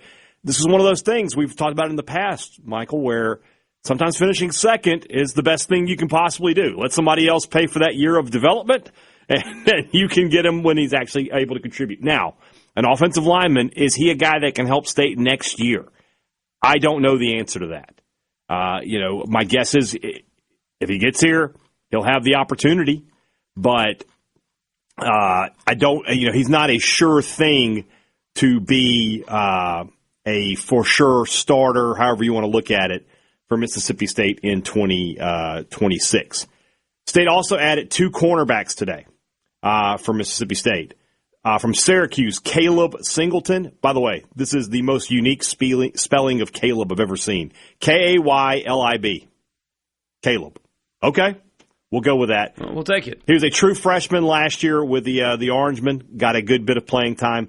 And then Quentin Taylor, who's one of State's top targets in the defensive backfield from Iowa State. One of the few Iowa State guys to not make the trip to Penn State with Matt Campbell. 5 picks a season ago. That's your CB2. That's the guy to pair with Kelly Jones. His stats last year, had he been if his numbers had been in the SEC, he would have been the 6th best corner in the conference for pass completion percentage. Kelly Jones was 2nd. And Kelly Jones would have been higher, but nobody threw at him in the Egg Bowl, so he didn't have any opportunities there. The last 2 games of the season, not one pass attempt to Kelly Jones' side of the field. Not incredible. One. That tells you a whole lot. That's a great duo for Arnett, who wants to blitz, who wants to play some man coverage, wants to let his linebackers get after it. To get 2 cornerbacks like that, that's a good day for Mississippi State. So you do that and then you have the retention of Isaac Smith, Darian Gillette announcing today. State has had, to this point, about as good as they could hope for. They've got to get some big guys in the boat. Now, that defensive and offensive linemen still have to come, but right now they solved their cornerback problem today, and that's good news for Mississippi State. Very good news. The Singleton is who you're. You did say Burnside, apparently. Well, somebody else says after audio review, Borkey said Burnside. Who is that person? 601 area code. That's your mom's. No. She's texted us before. My mom didn't know how to use GIFs, and there's multiple GIFs in here, so this has got to be somebody else. It's your dad. It's Big Jim. He does know how to use GIFs, I think. But good stuff there. And then, by the way, on the player retention front, this shows how out of touch I am on the Gillette announcement that he's coming back. Mm-hmm. It is. I read it as Ian Dunn. No, Ian Dunn. And I had to sit on that for a few minutes like, who the hell's Ian? Who's Ian Dunn? No, I ain't done. I ain't done. Yeah. Is what he was trying to say. So but you said foul side, according to this person. Oh, there we go. I mean, he said fireside. I'm just all over the place as it turns out. Yes. So last night, the news was more so about retention for Ole Miss. Again, Prince Will Umanmielen announcing his return. That's a big one. He was wanted by a lot of people, including LSU, as you can imagine. Jam Brown returning. I'm a little surprised by that. I don't think he's going to start next year. Maybe he does. But an interior defensive lineman with his talent coming back is important, especially considering. Yeah. Kicker and punter. The big one, Kewan Lacy. They did get a couple of portal guys, though. Number one, Chris Jones from Southern Miss. That was once he hit the portal, that was a very 1 + 1 = 2 situation. Felt like that was always trending to Ole Miss. And I mean, is he the Daugherty replacement?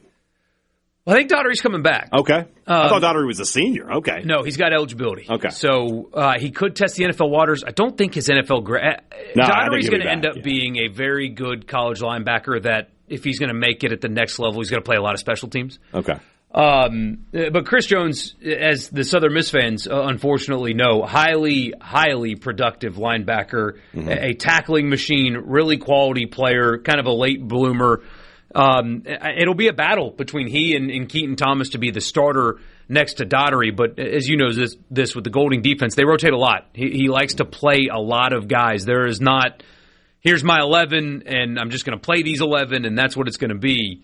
So even if you don't, quote-unquote, start on that defense, the likelihood is you're still going to play a ton. But that'll be one of those spring practice competitions between Keaton Thomas from Baylor and Chris Jones from Southern Miss. 2 really quality pickups. He's a really quality player. And, of course, is from Mississippi. Did I say something else wrong? No. Oh. It must have been like a fire truck or something going outside. Okay. I thought I heard like. So what did I say this time? I thought I heard I heard a siren or something. I was like, is that in here? Does Bill hit something with the toaster again? What's going on? And then the second pickup, offensive lineman, he was a tackle for LSU this year, Carius Kern. He is from Arkansas. Arkansas wanted him badly. He didn't even visit. Went to Ole Miss for his first visit and did not leave without signing. He's an interesting prospect. This is kind of what Hadad was alluding to. There's just not elite offensive linemen in the portal. They're few and far between. What you have to do is get a guy coming up from a lower level with a lot of experience that you hope can pan out, or a very young lineman that has a ton of upside, and that's what this guy is. He was a 5-star in last year's recruiting class, played tackle at LSU as a freshman, gave up 3 sacks and 200 pass block attempts, so struggled at times, but has super upside. He's just not anywhere close to his ceiling yet, but if you need portal linemen, this is what's available in the portal. Apparently they love his upside. The LSU's offensive line was an atrocity last year. A lot of people think in part that was because of coaching. And if you look at where these other linemen are going, one's going to Alabama, for example.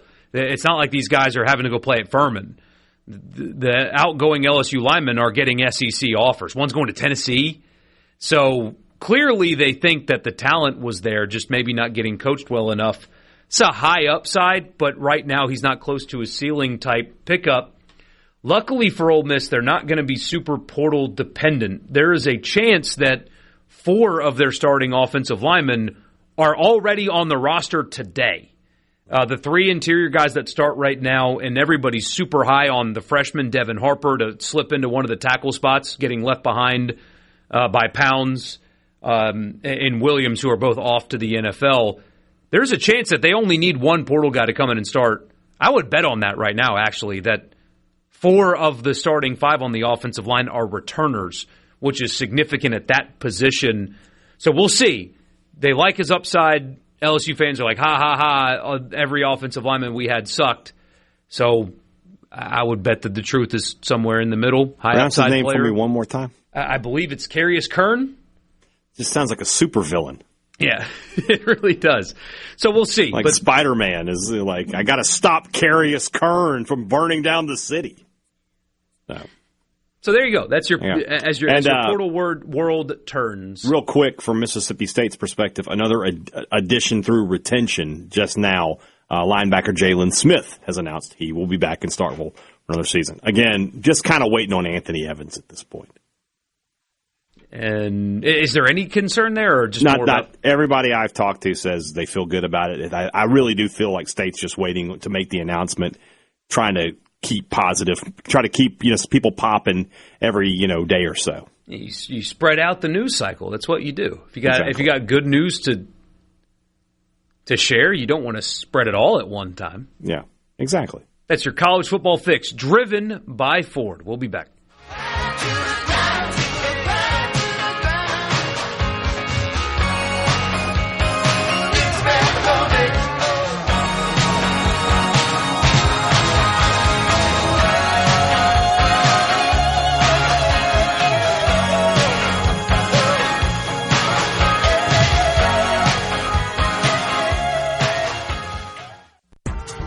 What we're going to do right here is go back. And now back to the sports. This is Sports Talk Mississippi. So let's get rolling On Super Talk Mississippi.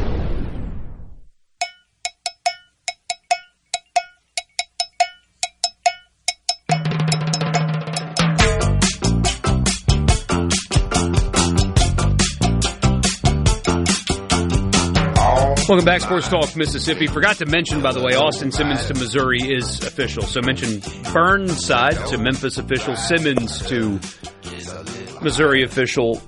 He has handled that situation with class. Now, look, he's getting paid. People, for some reason, in today's internet age, people have the inability to feel any ounce of sympathy for anybody that's getting paid more money than they are. I felt bad for Austin Simmons. Worked his whole life to be the guy. Week 2, he gets hurt, and then the D2 bandit steps in and takes his job. I felt bad for him. He could have pouted, could have handled it poorly, could have been a bad teammate. He was all class. Truly all class. From what people saw and behind the scenes also. So he's getting a big fat payday. He's going to be a starting quarterback in the SEC again, and he's going to make the return trip to Oxford next year. I would assume that pregame, they're going to put a camera on him during warm-ups, and he will get a pretty significant reception. You would think so. From the crowd. Very good. And he would have earned that. This So, is anyway. A funny thing that I just saw here on Twitter from Adam Schefter. In the first 45 minutes after John Harbaugh was fired this afternoon, his agent, Brian Harlan, said he received calls from 7 NFL teams expressing interest in their client. Hold on. There are currently 7 NFL head coaching openings, including Baltimore. That means somebody with a head coach called him and were like, hey, what if we... It's got to be Miami, right? Miami makes the most sense. Or the Jets. The Jets have said they're going back with Glenn for another year, which is incredible. The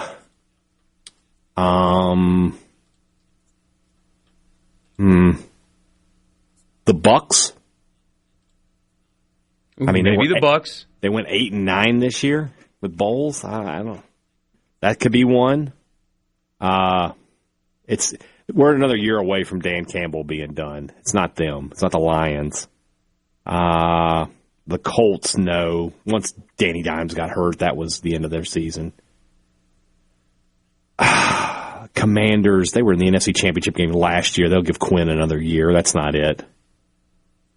I think the Bucks makes a lot of sense if we're playing it. The Bucks or the Dolphins. It's a Florida team. Got to be. Not the Jags. Oh, hey, Dad, I upset an LSU fan on our text line. Here it is. Right. Is it Marty? It's not Marty. No, I don't think so. Okay. This is our resident LSU fan. Mm-hmm. I hate that your show or Paul Feinbaum are my only options on the way home to listen to sports radio. Stop listening to Feinbaum due to the redneck Tide fans. All this constant bashing of Kiffin is going to be so annoying. The obnoxious attitude of Ole Miss is why. Where are you seeing this, by the way? I'm not even seeing this text. 601 number, orange label. Okay, I'll find it. The obnoxious attitude of Ole Miss fans is why all blue-collar football fans in Mississippi hate Ole Miss. Yeah, I don't think all of them do, because there's a metric ton of blue-collar Ole Miss fans in this state. They just, I'm sorry, LSU fan, that your coach acted like a complete clown, and he's getting clowned for it, and he's not getting any of the players that you were promised that he would get. I'm sorry this is happening to you. But if you don't think that people are going to be bashing Lane Kiffin in Mississippi, I shudder. You might want to just take vacation in the month of September. Just get out of the state. Don't you dare go to that game. If you think it's bad now, don't go to the game. And if you happen to try to go to that game, do not walk through the Grove. That reminds me. I haven't gotten my confirmation from our bosses that I have my tickets for that game. They need to get on that. Need 2. You can sit next to me. Brother, let's do it. I'll film you most of the game. No, it would be in the press box. Oh, no, sir. No. We're not working that day. Neither are you. You're just coming. You're just coming to the game. Yeah, me and Robbie are going to come just so we can view it, the amount of heat that Kiffin gets. We, as pro wrestling fans, I know how to judge heat. I want to hear what it's like when he walks out there. Just pure, unadulterated hatred. I can't wait. Adrian says, "Why is Borkey apologizing?" Oh, I'm not. I'm being sarcastic. I'm not sorry at all.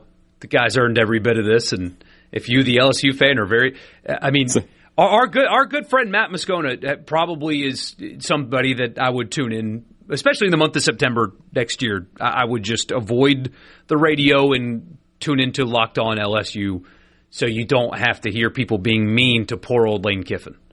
Yeah, his radio show runs concurrent to ours, so we can't. Oh yeah, you can tune in live. Well, now we can't tell you with good conscience to not listen to us. So. That's true. Yeah. You can catch the replay. You can. Oh, man. Sports Talk Mississippi. So glad that you guys were there. Somebody says, Brian, you can come sit with me. You would have fun that day. If I can have 2 tickets, I'll take you up on that offer. If corner office doesn't come through, I'll sit with you. I need 2 though, because Robbie's coming with me. You guys need to do Thunder and Lightning postgame from the stadium. My God, it'd be incredible. It'd be absolutely unbelievable. Never mind, not even postgame. No. In-game. Like, can you hear this?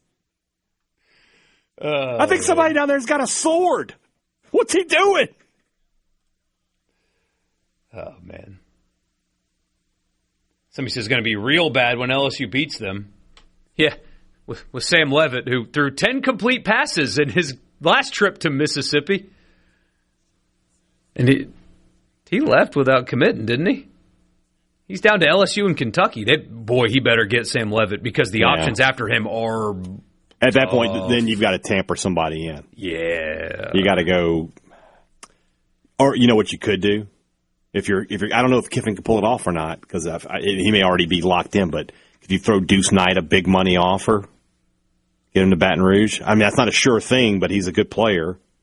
If you don't get Leavitt, I think they're going to get Leavitt. But I think they're going to get Leavitt too. But after that, I mean, you got to tamper somebody in.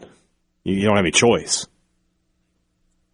Y'all think it will be worse than his return to Tennessee and the golf balls and mustard? Yes. I sure hope that nothing gets... That is one thing that I hope does not happen regardless, throwing things on the field. Because, one, Tennessee fans looked horrible, and their own people ended up being in the line of fire. Because everybody thinks they've got a cannon, right? I bet all those drunk Vols up in the stands thought that their half a beer would definitely get to Lane Kiffin.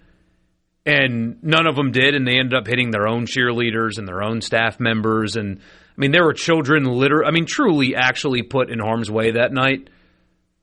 All the chants, all the stuff deserved. I sure hope that not a single thing gets thrown on that field. I don't know if anything will be thrown, but the heat that will be real. Worse. Be real. Yeah. Tennessee fans had a decade to marinate on that. Yeah, that wound is still going to be raw. That's week 3, right? Week 3. No chance. 19th. I don't know who Ole Miss's first 2 are. There's no chance they're not 2-0. Louisville and Charlotte. So I guess there's a chance they could have a loss. Louisville's a good team. That's the neutral site game. Where is it? In Nashville? Nashville, yes. Ole Miss probably wins that. So yeah, 2-0. Who does LSU have week 1? Is that Clemson? At home. And then McNeese in week 2. They should be 2-0 as well. They should be. So. They should be. Dabo, boy. Dabo starting out 0-1 is going to be a narrative driver for us on this show. And never mind, if we were in South Carolina, that'd be everything we need to talk about. He won't get fired that night, but if Dabo loses week 1, that is the night he lost his job. He would need to win the next 11. Pretty much. Yeah. Yeah. I still am blown away by the fall from grace. And, I mean, everybody's getting portal guys. Everybody. You've got... Not them. I'm going to use we're very wrestling heavy in this segment here, but that's fine. I'll give you a Ric Flair quote, which is, like it or don't like it, learn to love it. And that's what you've got to do with the portal and NIL. There is no, I don't like this, we can't do this. All right? This is how it is now. Adapt or die. Yep. Simple as that. You want to keep winning football games? Put money into your NIL, get into the portal, and find players. Otherwise, you're not going to win, and that's that. There is not going to be anybody who beats the system on this one. No. You can't do it the quote-unquote right way. Right. Anymore. No. This is the right way. It's all legal. We're not doing anything illegal here. You even got a clearinghouse making sure that... Yeah. More or less. More or less. Yeah. You can game that system too, but who's going to stop you? Exactly. Who's going to stop you? You want to hear from Joe Judge? You think we should do that next? Let's do it. I thought he's very good.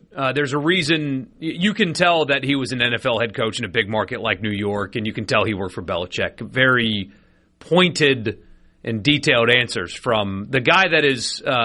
So the playoff is making the coordinators talk, but he is talking on behalf of the offensive coordinator. Okay. They're not making Weiss talk because it would just become a circus about LSU the whole time. And the playoff wants to avoid that. So it's Joe Judge instead of Weiss. And I think he got some quality stuff. We'll hear that when we come back on the Farm Bureau guest line. Don't go anywhere.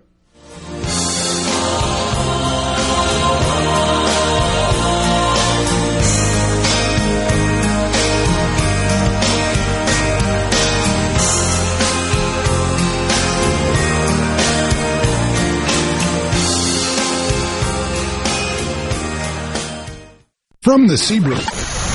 Communication system is a go. Go! This is Sports Talk Mississippi, right here on Super Talk Mississippi. Exactly.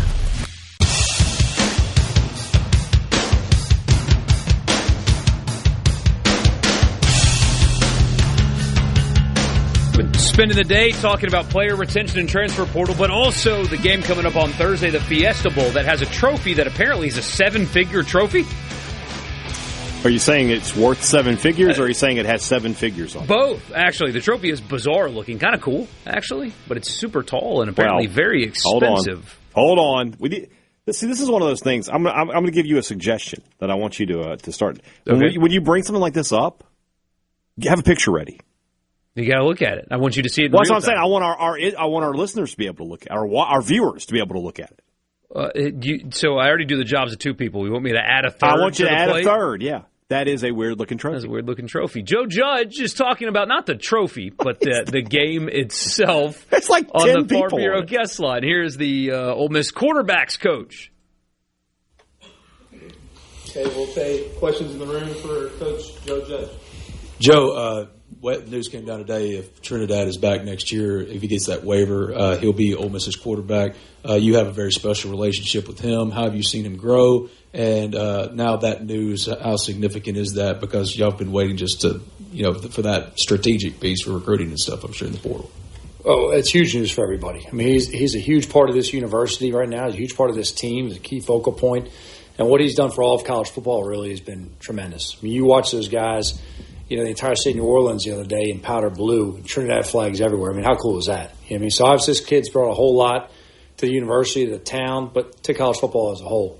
In terms of his growth, I mean, everything from the physical on the field and the development of the skill level and fundamentals to the mental off the field and the understanding conceptually of the defenses and what they're trying to do, why the coordinator is calling things a certain way. He's done a great job of really learning that. And that just comes from time and work you have to put in. There's no shortcut to that. And he's a guy that's here early, stays late. He's a junkie with the film, which is absolutely the best kind of quarterback you can have. And he's done a great job asking all the right questions and really staying on it to really go ahead and fine-tune his craft. And he's making a lot of progress in the position. Coach, the last drive of the game, you the running play with Lacy and then the pass to stripping. I'd love to get kind of the office view of kind of how that went into the progression there.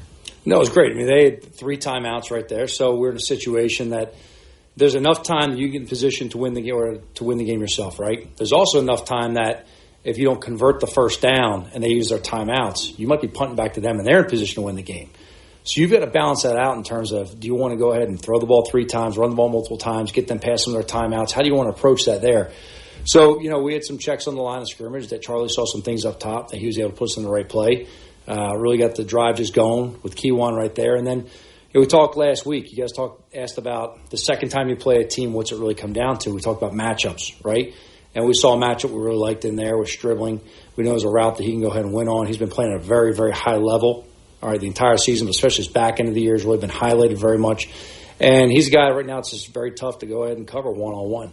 So when it came up, Charlie got us into the right call, used the right matchup. Trin gave him a ball and Strib did a heck of a job making a big play and catch. And then at that point, it was just about how we managed the time best to give Lucas a chance to go out there and knock it through the uprights. From an offensive standpoint, how helpful is it to have a guy like Trinidad that can make something out of nothing, especially with his legs? I kind of just think about those 2 Georgia plays. He's being chased, and he has to find Kewan out of nothing. Like, how helpful it is to have a guy that when the play call does blow up, he can still make something happen for the team.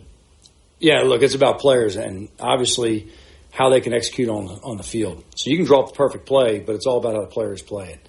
I mean, he had that one drive where he blacked out, right? I mean, it was like, 3-4 plays in a row going to 2-point conversion where, he's just running around like a madman making things happen. Extending plays, finding guys at the last second, converting first downs, hitting the big chunk play to trade down the field. So, that's all about the players. That's about, his skill set, his athleticism, his ability to go out there and, improvise and make something happen.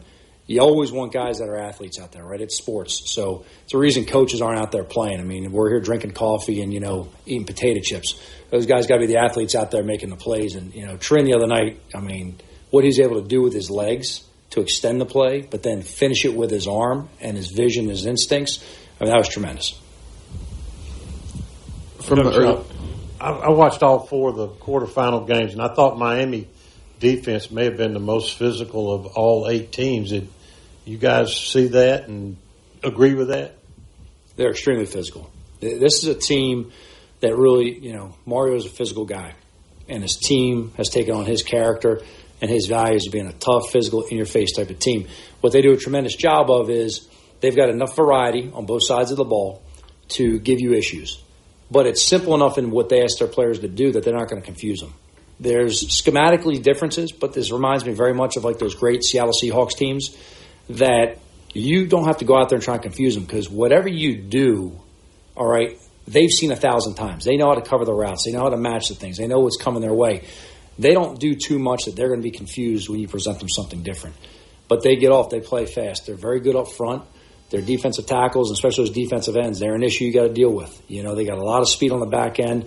They bring the right amount of pressure with the right guys. They know how to mix it up. They do a really good job adjusting who's bringing the blitz on the motion.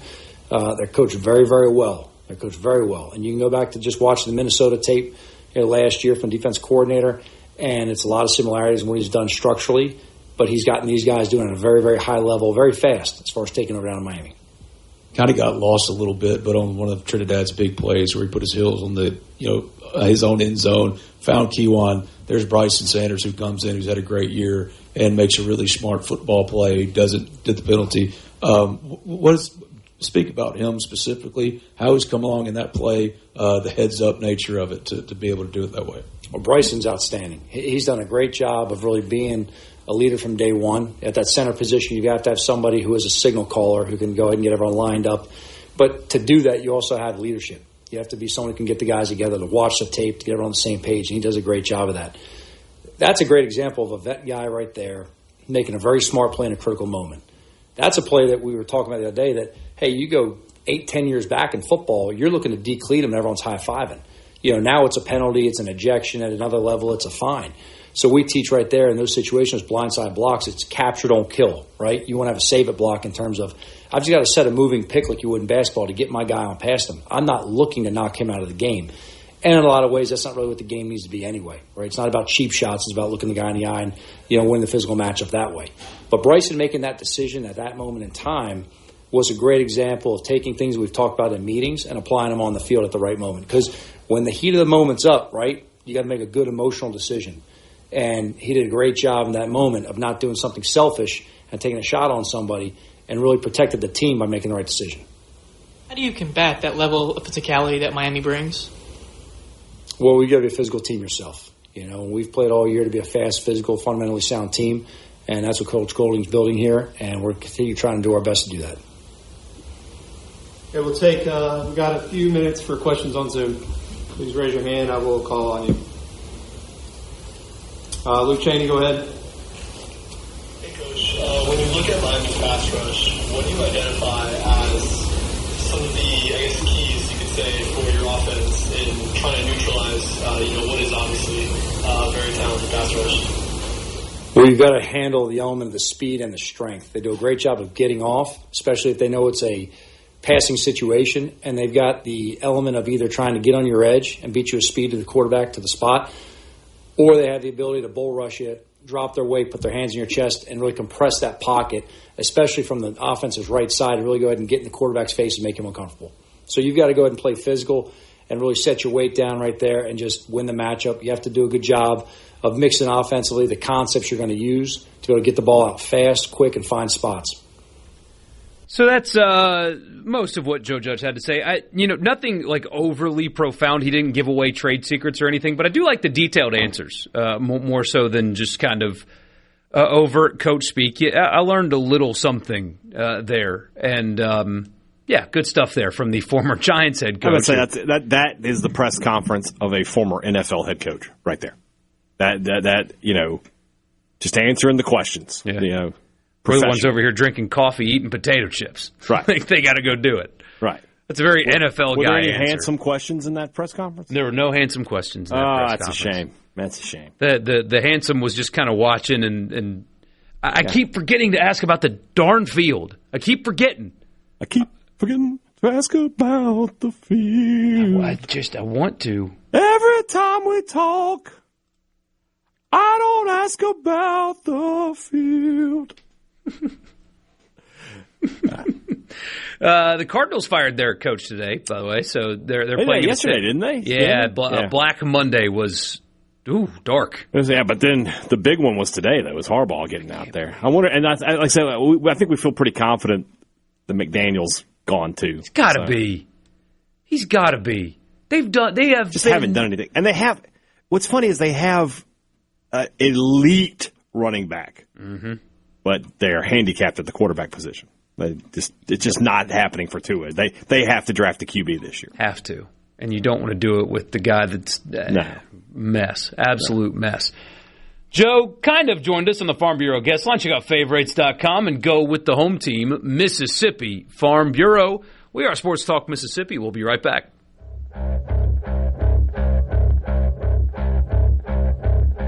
Heaven smiles above me. What a gift here below.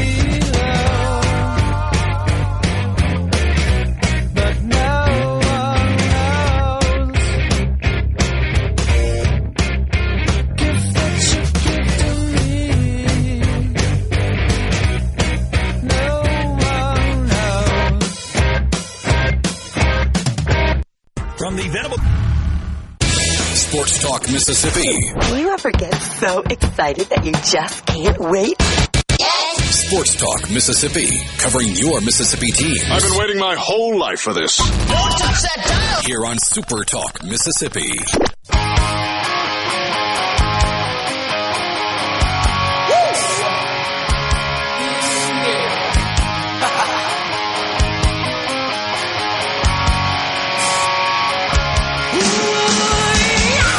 Borkey, a quick note here on Stonka Burnside.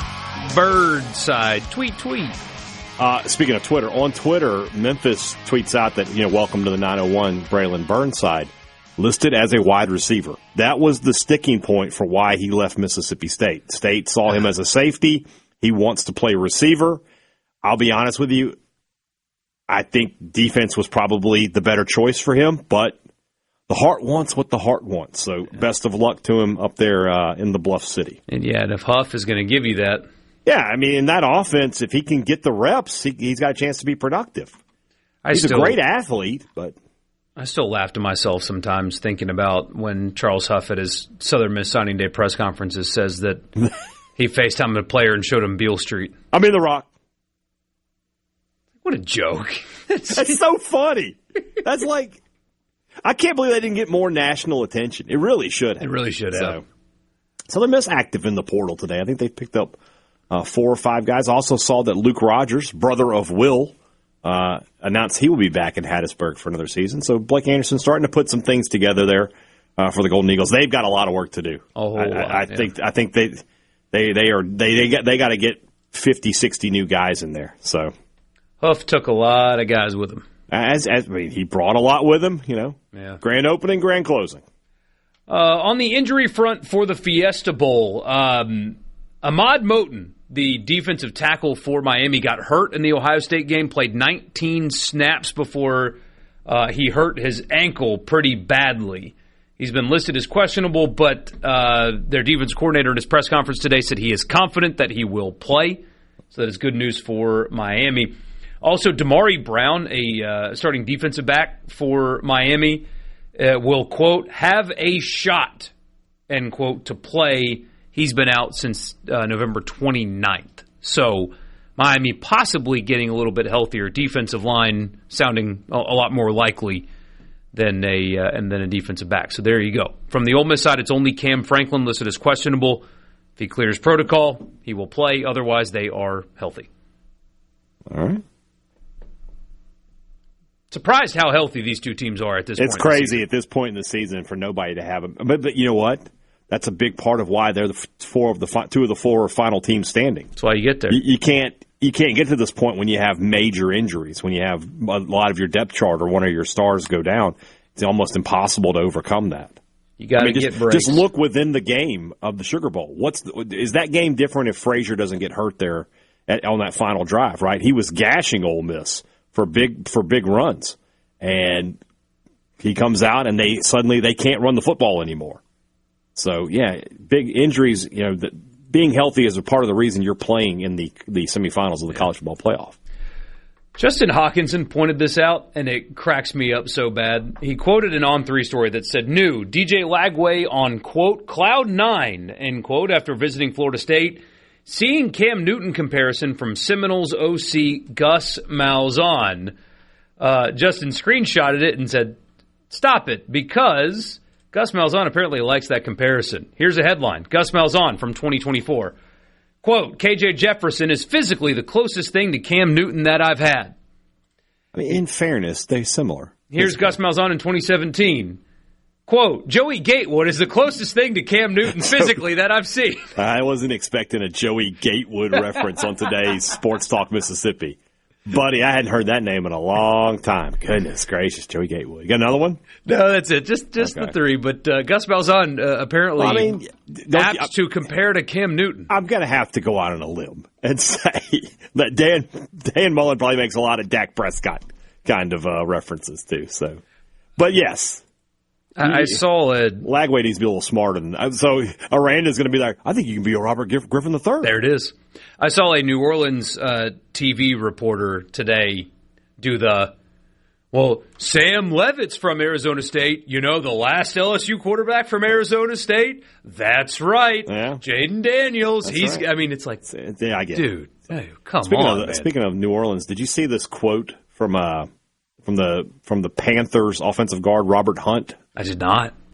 He was. It was a podcast. All I saw was the clip. But Robert Hunt, who is a Pro Bowl offensive lineman for the Panthers, played for the Bills prior, texted a friend of his who's on this podcast and said, "Man, I got out of the division with Josh Allen. I come to the NFC South, and there he is again with Tyler Shuck."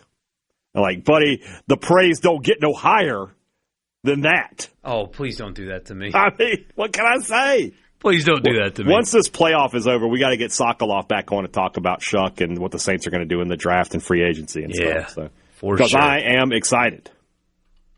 Thank you guys for making our show a part of your day, as you always are. We'll be back tomorrow, more playoff discussion. That's what we're doing around here this and don't week. Forget, Thursday, 1 to 4:30, Sports Talk Mississippi, preceding the Ole Miss pregame show.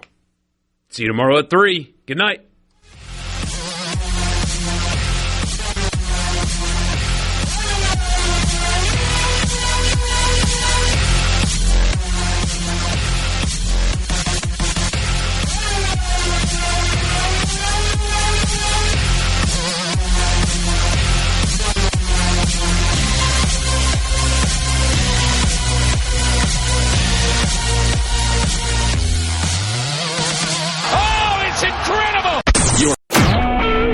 SuperTalk Mississippi Media Production.